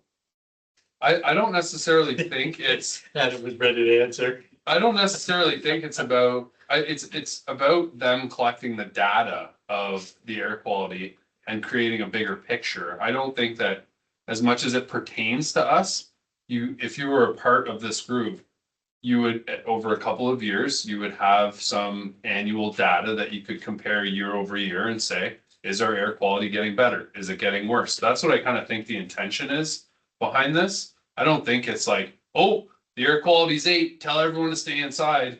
There's no soccer games today. Like, that's not what we're gonna do with this information. I think being part of this gives CRAS more information from Southern Alberta to compile and say, this is what the air quality has been like year over year for a long time. That's the way I look at it. I know the reports aren't gonna get read by us individually, but you know, Dusty and Jill are very committed. They likely volunteer a lot of their time to do this, and they compile a lot of information. And you know, that's where I'm coming from in this regard. I don't think that the town would necessarily use it for anything, you know. We're not gonna make any bylaws or do anything with the information. It's just more so for CRAS and what they can present. And if they're ever contacted by the government of Alberta or, you know, a bigger municipality, they can support that. So that's all I'm endorsing. Cindy. I think if we had some bigger, like industrial Mhm. leaders that we had any control over, not the flare at the glass plant, that then, you know, if we started getting that kind of development in the future, I would think we should probably do our part and start monitoring, maybe, but we're a bedroom community. There's I definitely agree with that, but we also deal with forest fires and there's monitoring. But no, we still monitor air quality through that. If I may, Hazel actually asked a very valuable question. That monitoring station doesn't come here. Yeah. No, but they give us one of those. No, it's located in Calgary. Didn't she say she gave us one of those little No. things? We Oh. don't get an air monitoring station. It's, Not the station. I thought there was I like, can sell you one. yeah. yeah, but it's not the particular one that has the stationary The one that's- fixed in place. Yeah, there's one sitting So- in Cochrane, no, it wouldn't Here, come here. here because we're members now. Yeah. Yeah, it doesn't have a remote. She made it very clear it's not a remote air quality testing. What was it? The picture of the little. Truck. No. To the right of the truck, there was a little module there that, R2D2. yeah, that they gave to the community that monitored just in an isolated point of your community, I'm sure. I thought she said those go on like top of the. Isn't that what she said, that these go like on top of those purple things? Yeah. Isn't that what she was saying? Maybe I should have asked her. And there's a. That's how I understood it. Yeah. It's a portable lab. So we used to have a purple monitor. Yeah. It used to hang on the railing at the front step. But it came down during construction and just never went back up. Okay. So we did have one that connects to Wi-Fi. Monitors, whatever the purple monitors. Right. It's pretty You small. did speak to it. There was a certain type of. EM 2.5. 2.5, yeah, that's what I remember her saying. Yeah, okay. Thanks, Bruna. Yep. Okay, let's vote, guys.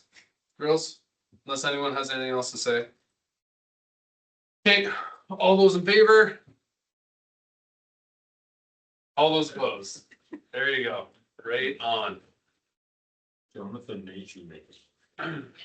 Percy told me not to. That's a bully. The motion to put it down the table, I didn't. Push Okay. it down the road. Oh, I should have recorded that, so Duffy could have seen that I supported him. Damn it. Damn it. You can watch the video on Monday. Yeah, yes, that's right, on Monday. Tuesday, winter. I know. Okay. Guys, you throw me under the bus. All right, guys, let's, no, if you need to go to the bathroom, just go. But we're gonna roll. Enough of this. Adam said it'd be an hour. It's been 2 hours we did that. Okay, let's go. We're moving on to, we don't need any more motions out of delegations, right? Okay, 8.1, bylaw 2025-117, road closure bylaw. I'll give you the second reading. Let's do it. Let's move through. So since this only pertains to the actual road closure and there's so many other steps to be taken, I will move that council agree to give bylaw 2025-117 its second reading. Any comments, council? All those in favor? Great, and all those opposed? Yeah, okay, I'll oppose. Okay, Cindy's, okay, doesn't matter. It's passed. Cindy, doesn't matter. No, I did. We know what you meant. Oh, man, We should have okay. taken a break. It's been a long day, okay. Oh, my goodness. Number 2, the council give bylaw 2025-117 third reading. Did you just give it? Oh, sure, yeah, I can give it. I did just read it. I thought that's what you I did just read it, yeah. We've been here 8 hours. Can My you tell? apologies. Any comments about this? Cindy? I actually do kind of oppose this, but I can't quite articulate why right now. Other than probably because when we've done things like this in the past, we've usually done it to benefit both sides, landowners on, like, just divide it down the middle and give half to each on each side, which isn't the case here. So there's something kind of that I don't like about this from some sort of standpoint that I can't articulate, other than it seems a little bit wrong to the residents on the south that we're doing this, and I think that came through in the public hearing. And I know that there's so many other steps afterwards that, and yes, we're probably not gonna use this for a road, but to me, the premise of this whole thing, not giving a chance to anybody else. Yes, I know they didn't even know it was possible, so they wouldn't have come to ask. Yeah, I think that's my biggest hangup on this, is the fairness of it. And obviously, our job as municipal councilors is to do what's in the best interest of the municipality. And getting rid of land that we're not using and making money off of it is a great idea. But it doesn't feel fair to everybody that lives along that street. Carrie, Thank you. If I may, Mr. Mayor, in regards to the multiple steps comment and in regards to the yes, but where do we go from here? The proposal at this point is only that area B be sold to the landowner to the north. There is also the opportunity that if the road is closed, the new titled parcel could be subdivided in a way that would actually create just a whole new lot that we could then sell. As opposed to that whole piece. So area B could be sold as a lot, or area B and C could be combined, and that could be sold as a lot with access, potentially onto Government Road. So, with the landowner to the north, who has kind of kickstarted the whole thing, but closing the road doesn't, force council into any future decision on that, except the fact that you now have a title parcel that you can do something with. that's the second step. Or whatever step we're in right now. Yeah. So we're closing it, that's Yeah. the start. To And me, now we're it's doing- just like it's a hill. We should have just been ER or something, right? Like that's to me what it never should have been a road up that kind of incline. So I just want to express that's why I'm having problems with this one. Coles Crossing never should have been annexed, but here we. Yes. Here we are. 100%. We can't wish for the world. That's the Carney nostalgia and sentiment doesn't get us anywhere. So, yeah. But if you ask the people that live in the 3 or 4 story building before the new one got built today, there's a lot of unfairness there when that's building up block there. Yeah, too, right? Yeah. We gotta look at what's better for our community, like what's gonna benefit the greater good of our community versus inconveniencing a couple of people. Yeah, I think there will be lots more discussion when it comes to subdivision and what happens with the land. And so, Yeah, yeah, we're not giving them permission to build a high rise. well, we're not even saying we're selling it to the person to the north at No, all. we're not even. No, So that's That's why. Way more moving forward here. so. Okay, Yeah. comfortable, Cindy? Yeah, my motion's on the floor. Okay, all in favor? Okay, get her done, unanimous. We don't have to do final reading. That was fine. No, That was- that was their reading. Well, there's no unanimous because first reading was done before. Yeah. Okay, everybody, check it off. Okay, IDP, take a big breath. Oh, Let's go. We all have to jump into it. We do, but there's some really good recommendations down there, so. Do you want me to pass this one over to you to start? Yeah, sure, your worship. I'll, Jerry, you want to give us a quick intro and then maybe we just turn it right into Q&A? Yeah, for sure. Awesome, I won't belabor you with a 15-minute presentation. Thank you. IMC considered the draft terms of reference, passed the following motion on December 9th, 2025 at their meeting. That the intermunicipal committee recommend that the draft terms of reference for the intermunicipal development plan review and update inclusive of clerical amendments be referred to the respective councils for consideration and adoption, and then administration provide an estimated timeline and cost for the project when the item is brought forward to the councils. Changes include some typo revisions that are in the RFP. It went to Foothills County Council on the 14th. They added 2 additional amendments. One was to 9.1 to add the intermunicipal collaboration framework to the list of documents. The second was to add, as amended, behind their land use bylaw title. You can see the timelines in my report are very dependent on how we go about financing and prioritizing different planning documents. Foothills County Council is presented with a 24-month timeline subject to complexity and engagement needs with a 10 to 12K budget, not including staff time.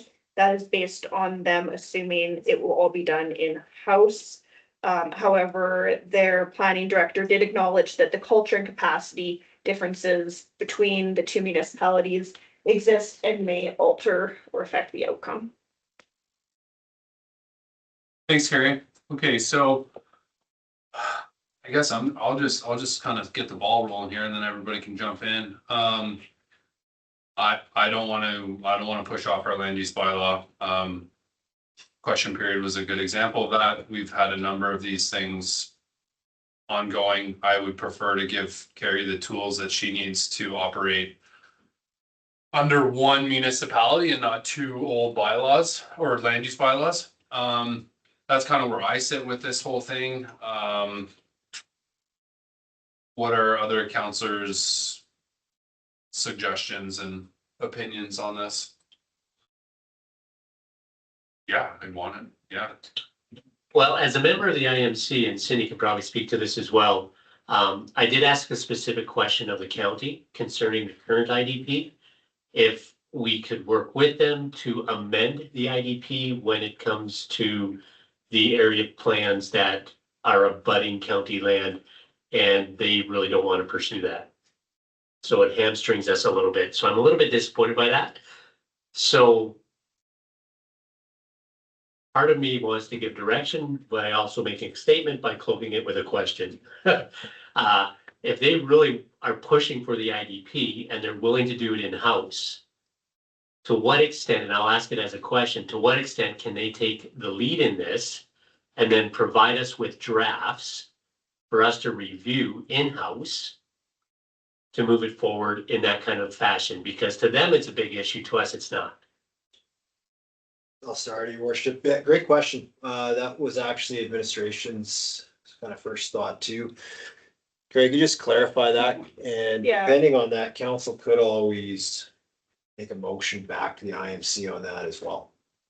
Sorry, over to you. Yeah, so I did reach out to the deputy director of planning at the county with regards to would they be able to take the lead as an in-house, even floated the possibility of a cost share that might be more equitable in terms of the staffing and the resources.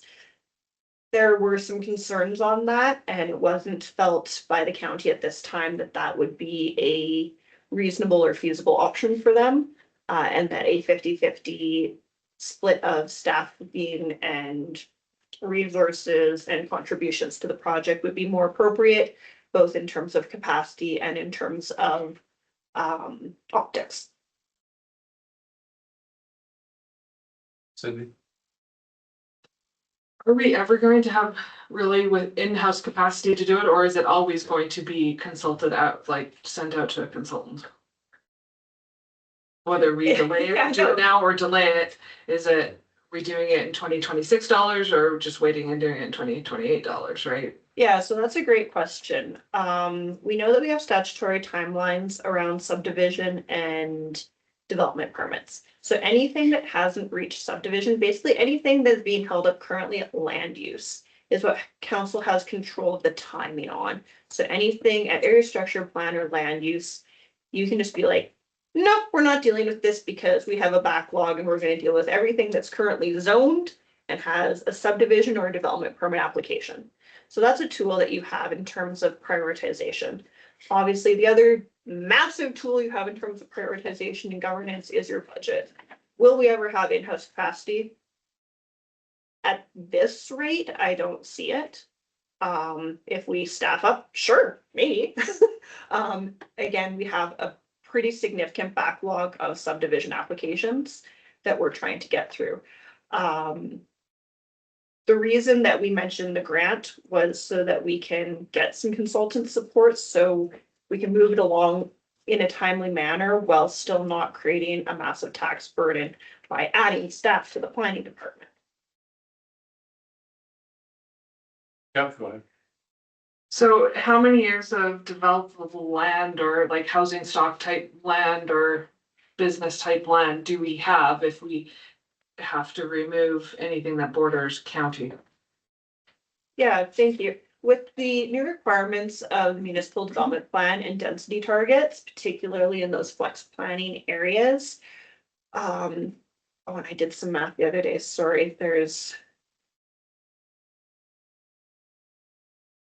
looking at probably 700 units in the next 5 to 20 years.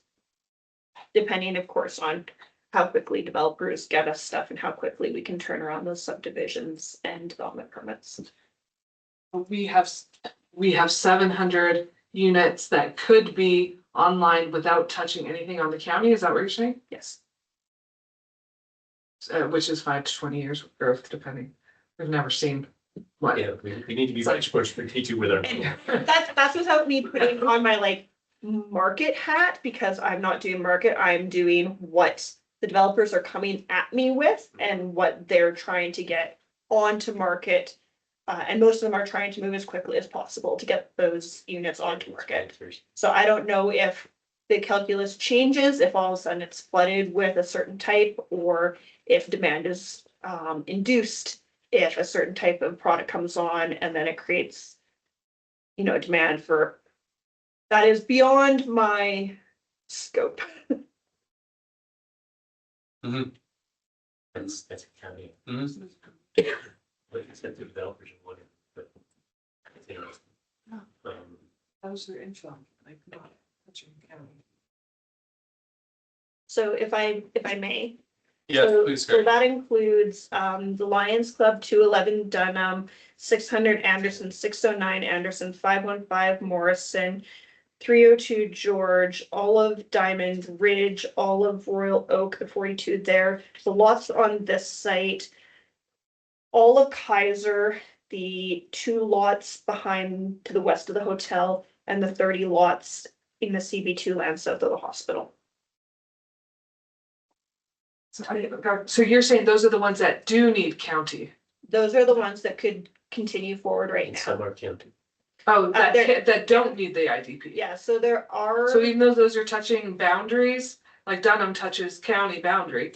Yeah, so the only one that's currently a bit of a challenge, Lions Club, that existed though prior to annexation, prior to amalgamation. And so what we're trying to work with the county is anything that was kind of existing under the old IDP, or the current IDP, I should say, continues to be worked on under that framework. Nothing's really changed with it. It was in the existing IDP. It can be conforming with the IDP. The challenge, let's say with Colts, is that when it was annexed in, it wasn't holistically dealt with in the IDP.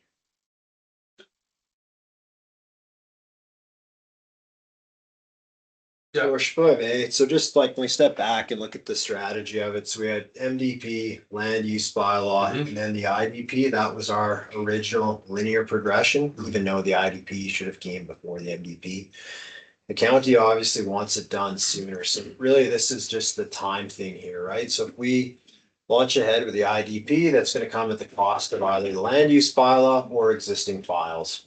Whereas if we go forward with the land use bylaw and then follow up with the IDP, we'll carry on as originally indicated. But to Councillor Gordon's point there, I think it will create a bit of potential friction with the county. So we just have a misalignment of goals right now. In terms of staffing, I mean, just based on the names on the report, the county's got approximately 3 times the horsepower than we do. And their planning is taking a bit of a C turn, let's be honest. They have the capacity, not just with the amount of people, but also on the files that's gonna be on their desk moving forward. Correct. So from administration's perspective, so like I stand behind recommendation 2, and that's applying for the grant. Slows it down. Let's do it. Cost you have is particularly those major developments that are in discussion around the border. But like Carrie said, she listed the whole laundry list of files that are active today within boundary. Yeah, just for, like. Yeah, no, I'm not even gonna comment. Go ahead, John. Yeah, so just a point of clarification, at the top of, within option 1, it goes on to page 3 of your report. there's just a comma that's been misplaced. I assume the anticipated cost there, if we went with option one, is supposed to be 275,000. I don't assume that's an extra zero. I assume that it's page Oh, yeah. 247. Yeah. It was indeed a. So it would be 275,000. So if we go with option two, would we be able to get the full grant of 275,000? Or would it be half of the 275 would be our responsibility? Oh, sorry. So at the top of page 3 of my report, that is option 1. So that's proceeding with the new IDP in-house. My anticipated cost differs from that of the county. My anticipated cost was 27,500 to do it in-house. Okay, so that's an extra zero. Okay, so if we were to stop everything that you're doing, so you focus on that, it'd be 27.5. But That is my anticipation. But- The county estimated closer in the 10 to 12 range. okay, and so. But that would stop the LUB, that would stop. No, we're not going down that path. So I'm gonna make the motion here, if council's ready and we can debate more. Option 2, let's make the motion that we defer the initiation of the significant background research engagement and drafting until 2027, following the town's March 2026 strategic planning session and the outcome of the November 26th grant application intake. Oh, you're using that one, sorry. Right, worship, yeah, just through to Councillor Gordon, if you understand it, yeah, that's the report. If we go back one page to the RFD. Sorry. Option 2. My bad. That simply, do we need all 3 elements there? My bad. Now, we defer the new IDP project initiation to align with town capacity and grant funding cycles. I am now. I just read that. I was reading it off the report. And so And then we need each of these Yeah, underneath as so- well, Yeah, right? so through the mayor, I drafted 3 motions. The first motion distinctly identifies to the county that council is in favor of adopting the terms of reference. And that there's no additional amendments. I would just modify that slightly to adopt the terms of reference with the addition of ICF to 9.1 and as amended behind the land use bylaw to 9.2 in accordance with the amendments made from Foothills County. So that we're adopting the same document.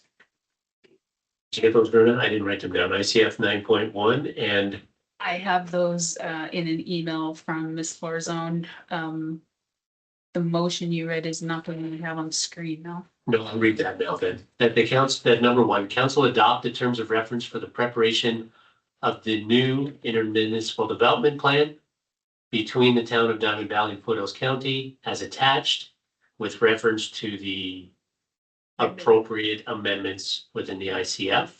The amendments made by Foothills County at their meeting on January 14th. And the amendments made by the Foothills County at their meeting on January 14th, 2026. So that's the first one? And that's number 1. Okay. All right. Any comments on the terms of reference, council? We'll just kind of tackle these one at a time. Okay, all those in favor? Opposed? Okay. 6-1. Number 2, That one. okay. Councilor Hall. Council direct administration to work with the intermunicipal committee and Foothills administration to pursue external grant funding, including the Alberta Community Partnerships Grant or similar programs to support the direct and indirect costs associated with the development of a new intermunicipal development plan. Thank you. Just a comment or a question for administration, because I'm a bit unfamiliar with IDPs. Grants don't come back successful. We have a different conversation at that point. Correct, yeah, then I think I would recommend carry on with either is this the big project we do in-house, depending on where the market is then in file volume, or do we outsource that after the land use bylaw? So not a whole lot of conversation saying, like, is the IDP, I mean, it needs to be renewed. So time is not on our side here with all of this. Correct, and it, put it in perspective, this is from 2002. Yeah. So I suppose when I look at the big picture, I think, okay, land use bylaw versus this versus the cost, an extra year. By just approving option one signals to the county, we're very much on board. We accept their terms. We're just adjusting the timeline to accommodate a potential grant that could cover it. Yeah. In addition to get our land use bylaw, which is council's high priority. And just to confirm what Carrie has said, I'm just kind of speaking out loud, more so for myself, but potentially for our new council members as well, is that we have enough development going on that the IDP is not affected. So the rush from our point of view is not there. This isn't a big push that we need to make right now, which is why we've gone down the grant route. Yeah, based on current information. Correct. Yeah. Based on current information. It's key. Okay. All right, okay, any other comments? Number 2, Councilor Holiday, all in favor? Okay, all, and none opposed, okay.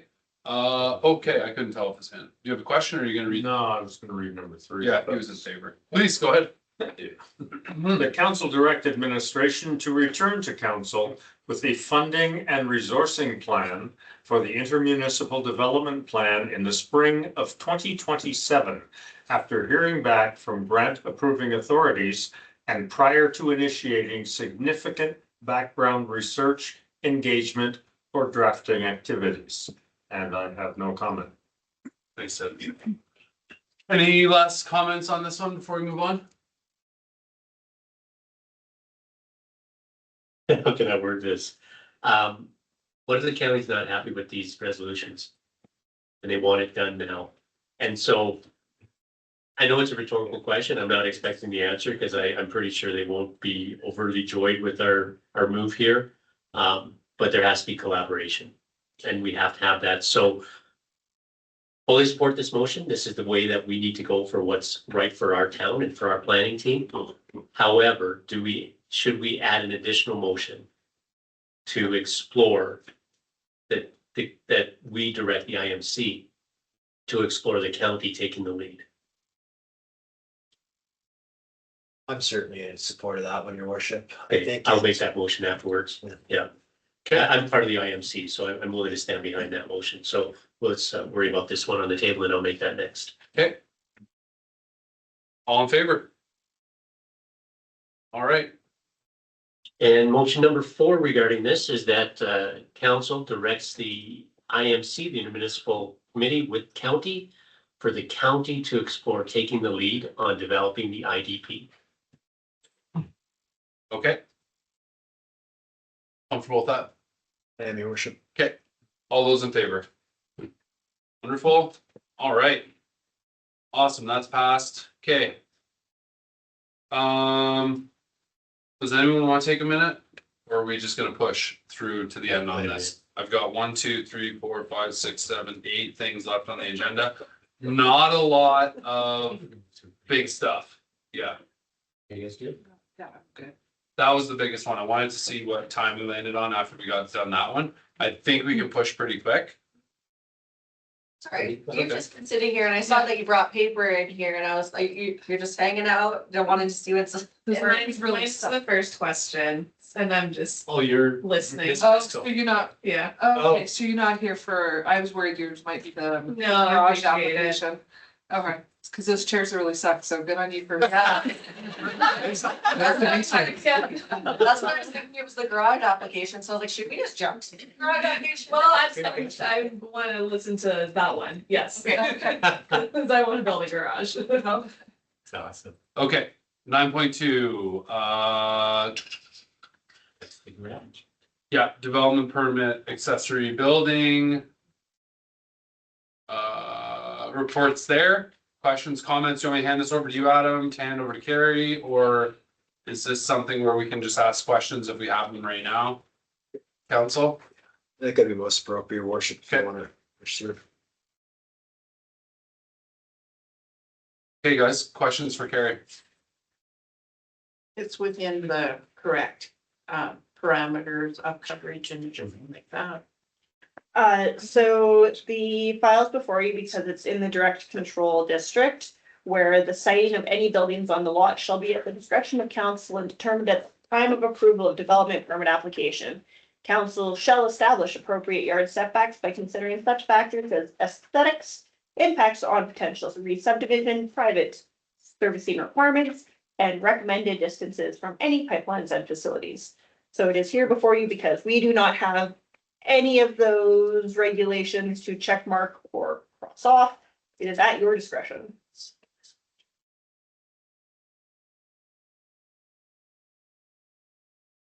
Man, that's a great lot. I know it's beautiful. Go ahead, Cindy. Yeah. Yeah, so I'm assuming, so this is back 1990 that this was put in DC. So I'm just wondering if the whole reason it was put DC is that they thought there might be a potential for redevelopment in the future of the area. Get a pizza. Because there's nothing really. Or is it something to do with proximity to our water treatment plant? Like, why would this need a DC versus being, I'm sure we'll clean this up when we redo our land use bylaw.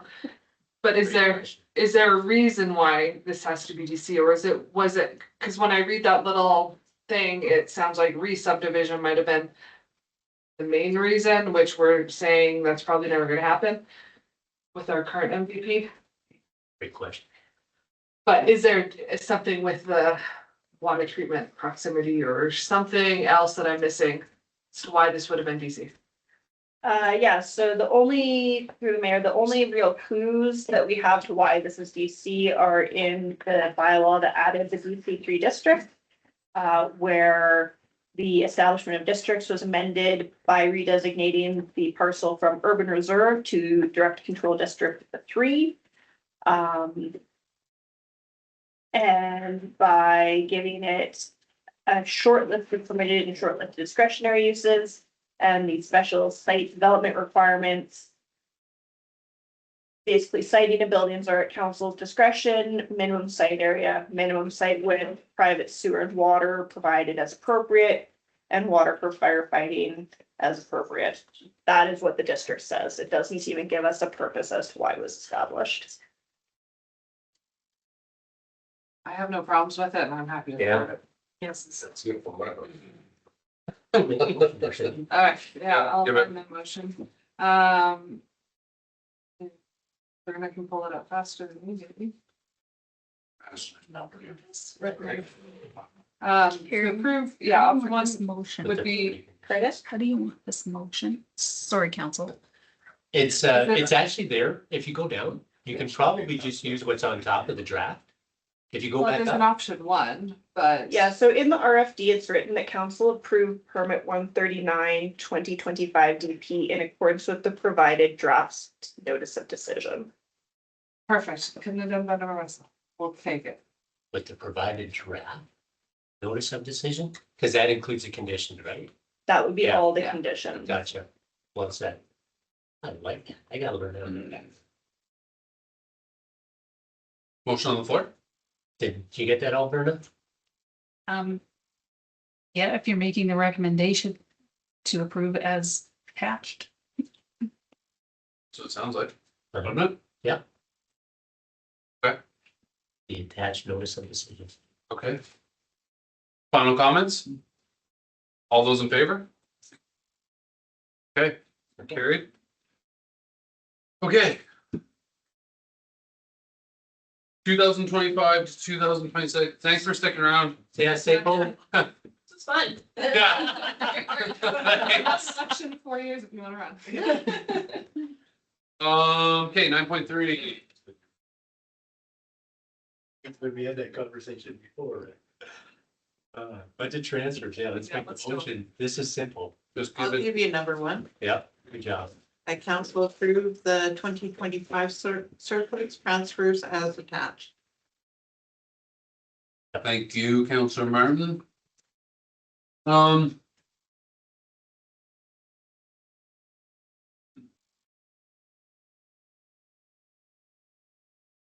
Okay. Any questions, comments? No. Okay, all in favor? Good. Someone give me number 2. I can give you that. That council approve opening a capital reserve specifically for the Dr. Lander Memorial Pool. Thank you very much. Questions, comments? Didn't we already make I the can ask a reserve? question on it. We put money aside. But we have to make the reserve. Oh, we have, yeah, okay. That answers the question. Yeah, so I have a real important question here regarding that. What happens if 7 years from now, it's at the end of its life cycle, and we put aside 25,000 grand every year for the next 7 years, and that gets us to $175,000, and a replacement's gonna be 2.7, less or more, give or take, right? And we are like, not gonna happen. What can we do with that reserve? Because we've articulated it for the Dr. Lander Memorial Reserve rather than general recreational. You were expecting this question, weren't you? Yeah, I can answer that for you. So the reserves are council's money, which is why I'm requesting to create the reserve. So you could move it. It would just require a motion of At the time. council at the time. Not as challenging as the outside levy. Yeah, no, no. About offside levy. Oh, an outside levy's been. No, you could absolutely move it to Good. another I reserve. wanted or- that on record, Yes. thank you. Yeah. Good question. Any more? All in favor? Yeah.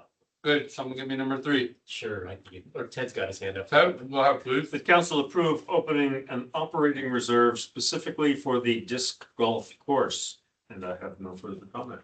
Should we clarify that that is using the donated funds? Should that be part of this motion? Or would it be like, even if we have any reserves, we could eventually get it there? Because technically in the attachment, that's what we've said we would use, right?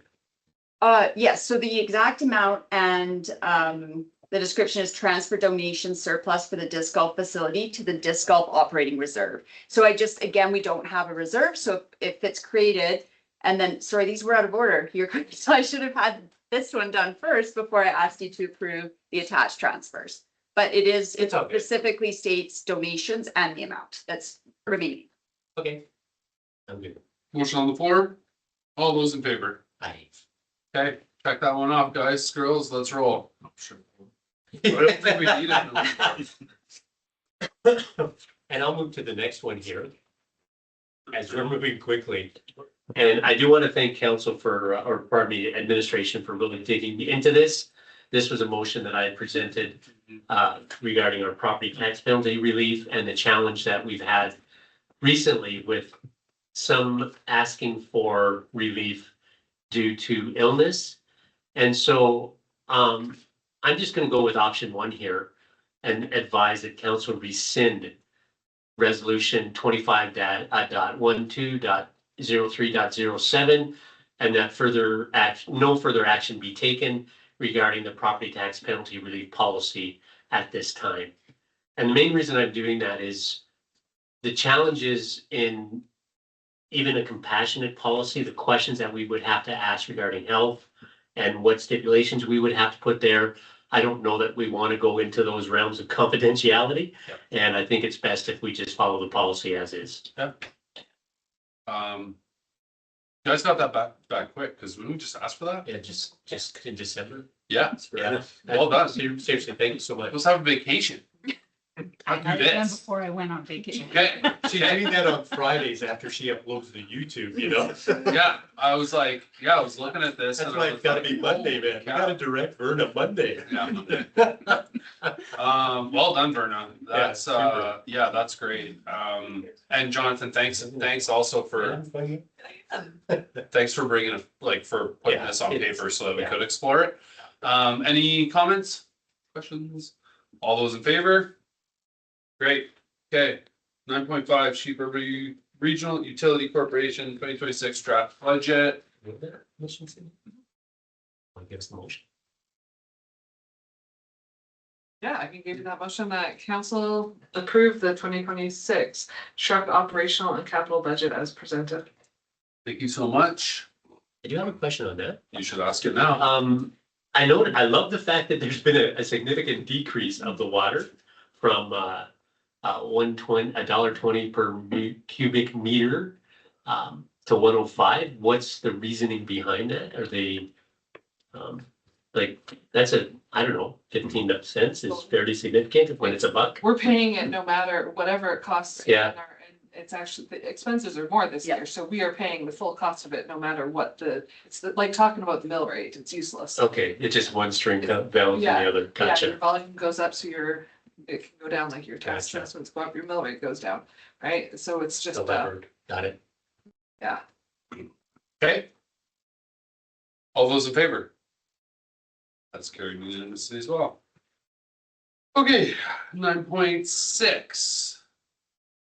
We're red. We're red. I agree with this. Do I read this right now? No, No, you. I do this in February, right? Because it's listed for February 13th. So can I read this at the next meeting? Or am I reading it You today? can, you can do Don't it you- now. you- You can get your motion and. if I it's can do it faster, now? Do it now. Yeah, Okay, it's just done in advance. all right. Okay, someone want to give me a motion on that and I'll read this thing? Hazel? The council proclaimed February 13th, 2026 as Wear Red Canada Day in the town of Diamond Valley. Say that phrase really fast. Yeah, I know. Wait, wait, wait. Seems like such an unusual day, given it's a day before Friday. Valentine's Day. Yeah. We're red twice. Yeah. Well, Yeah, I'm not sure about that. Goodness. Maybe it'll be taken on the 14th. Okay. I will read this. Wear red. Whereas. Yeah, no, I know, I'm reading Wear Red Canada Day, but it's just weird that it's like Canada Day when it's not Canada Day. It should probably just be where red be. It's just such an unusual Yeah, Wear that's Red it. Day. Yeah, that's why I like stopped when I was reading it. I was like, okay. I thought- I know what whereas said. I think we've been sitting and Okay. too long today. It's. Wear Red Canada Day, February 13th, 2026. Whereas heart disease is the #1 killer of women worldwide and the leading cause of premature death for Canadian women, a fact unknown to many women and their healthcare providers. And whereas the Canadian Women's Heart Health Alliance is an organization of volunteer health professionals and patients working hard to improve women's heart health. And whereas Wear Red Canada Day is celebrated annually to raise awareness for all Canadians, but especially Canadian women, to be mindful, curious, and proactive in the management of their heart health and wellness. And whereas we want to see better prevention, diagnosis, and care, and fewer women dying prematurely from heart disease. Therefore, I, Brendan Kelly, Mayor of Diamond Valley, do hereby proclaim February 13th, 2026, Wear Red Canada Day in Diamond Valley, Alberta, Canada. Yeah, just a side note, like you see those like big spaces they have. I don't know if that like makes it harder for other people to read, but it's like the Canadian Women's Heart Health Alliance. Like my brain really slows down when I see those gaps. Like I'd rather they be Forced baseball. justification doesn't work so good. Oh man. Oof. Okay, that one's done. Maybe it's just time of night. Okay, that one's done. Marigold Library System Agreement and Schedule C 2027-2029. Ted or Hazel, is there anything that you guys would like to speak to on this? Or it's just the rates, right? You can just Yeah. give us, you can just give us a motion if you want. Sure, okay. Okay, if you'd like to. Well, I'd love to. I appreciate it. The council supports the amended Marigold Library System Agreement as presented and authorizes Mayor Brendan Kelly to sign the Marigold Library System Agreement and Schedule C for the proposed per capita levies for A, 2027, $6.92 per capita to be paid directly to the Marigold Library System. B, 2028, $7.09 per capita to be paid directly to the Marigold Library System. And C, 2029, $7.27 per capita to be paid directly to the Marigold Library System. And further directs administration to return the fully executed Schedule C to Marigold Library System. No further comment. Thanks, Ted. And I do want to commend administration for doing the red letter version. Shows us where the differences are in the document. Thank you. Where's Marigold? Did it? That's what Marigold did it now. Wow, okay, thank Marigold. Thank you. I'll set- You're welcome. That means it's so much easier to identify what the changes are. Yeah, that was in the snow schedule thing. Yeah. You guys came out all in red. I was like, oh, that makes it easy. Yeah, I love the red line. Okay, all right. Everyone's happy with that? We are. Okay, all those in favor? All right. 9.8, letter of thanks. We received this a couple months before Christmas. Maybe before the election or right after the election? Maybe right after, right? Because it was right before Remembrance Day, I believe, yeah. Someone give me a motion on that. Okay, I'll give you that motion, on a point of correction on, I'm gonna be a grammar Nazi here, so forgive me. Actually, is that a bad term to use? That's a bad term to use. It's a very French. With this one, again, that was a bad Freudian slip. I need to be a grammar pirate. Huh. I don't know if you'd say that either. Oh, my goodness. Oh, scratch that. So where it says on behalf of the council for the town of Diamond Valley, I would like to take a moment. I would like to have that change. We take this opportunity to. Because technically when you say something like I would like to, you're actually leaving the person hanging. So we take this opportunity to thank the volunteers. Just that minor amendment. And with the motion then, that council direct administration to send the presented letter of thanks as amended to the volunteers at the Adegem. Ted, how do you pronounce that in the Belgian or Belgium? Is it Adegem? Maybe. Adaham. Adaham. Oh, the G is a, oh, you gotta do the government. I'm not trust. Adaham. Canadian War Cemetery. My goodness, I'm not offended. That's 3 different segments of society. I'm just severely offended right now. That's terrible. No, you're fine. Okay. Everyone's comfortable with that? Very Just comfortable. kind of tying a bow on this one. Yeah. Awesome. Thank you very much for the motion. Appreciate the work behind the scenes administration. That's well done. All in favor? Okay, you're not out of here yet. 9.9. This is the last one. 9.9. Yeah, I added It's it. still- I added it to the agenda. I just want to see you're ready to close your laptop. This one's really straightforward. Yeah. I don't know if anyone wants to speak to it besides myself. I'm gonna leave it in administration's hands. You guys want a motion from me to direct you to write this letter and then send it off to a number of, Yeah, your worship, I just suggest direct administration to draft a letter for the mayor's signature, advocating support to the respective government ministries. Okay. Gives us a bit of flexibility. Okay, that sounds great. And then you'd sign it, it'd come back on a consent agenda, so you can see it. Okay, perfect. Berna, you capture that? I did. Thank you very much. Okay, like I said, yeah, I started to talk about this at the beginning of the meeting, but again, we're trying to support. Yeah. And this kind of goes with all first responders. It's not just necessarily tow truck drivers, it's RCMP, it is ambulances, anybody that has to park on the side of the road, could be flaggers, helping. Because we live between a number of different highways, oftentimes our first responders, or that can also be, when I say first responders, I mean like a tow truck driver in one respect as well, because oftentimes they're the ones that are going out to accidents alongside our emergency response. And there's been a number of either near collisions or injuries or, vehicle on vehicle. That is one of the reasons why tow trucks are now able to use blue lights, the same as the RCMP, and I believe ambulances as well. Ambulance just red and white still?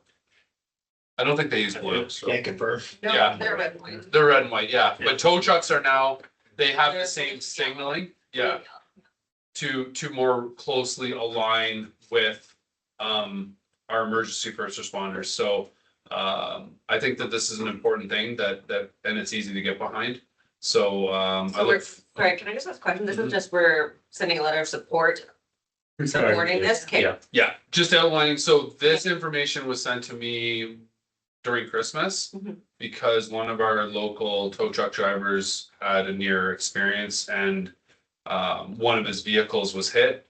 And he wanted to see a stricter and more firm It's gotta be a penalty. consequence. Yeah. Yeah. Yeah. And to my understanding, I believe TJ spoke to this, is that most other provinces have like the move over. Like get out of the lane, where we don't provincially, if I understood that, or if I remember correctly. I think so, your worship. Yeah, and so with this, that Chief DJ would draft the letter for your review before. So I know the correspondence got very specific items in there. This letter would be more of an advocacy, generic. Yeah. I mean, you can't move over in a lane on a two-lane highway, No. right? You just have to go under that 60, Yeah, right? get your- Just get slow your- down.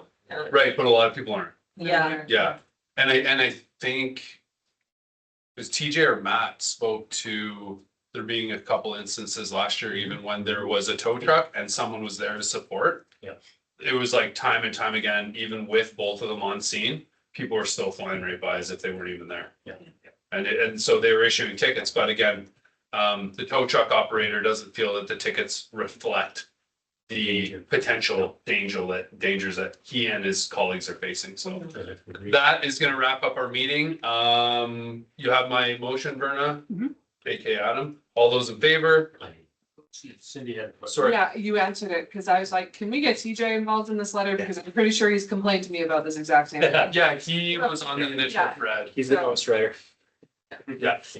So all in favor of pass and 8:39, meeting adjourned, guys.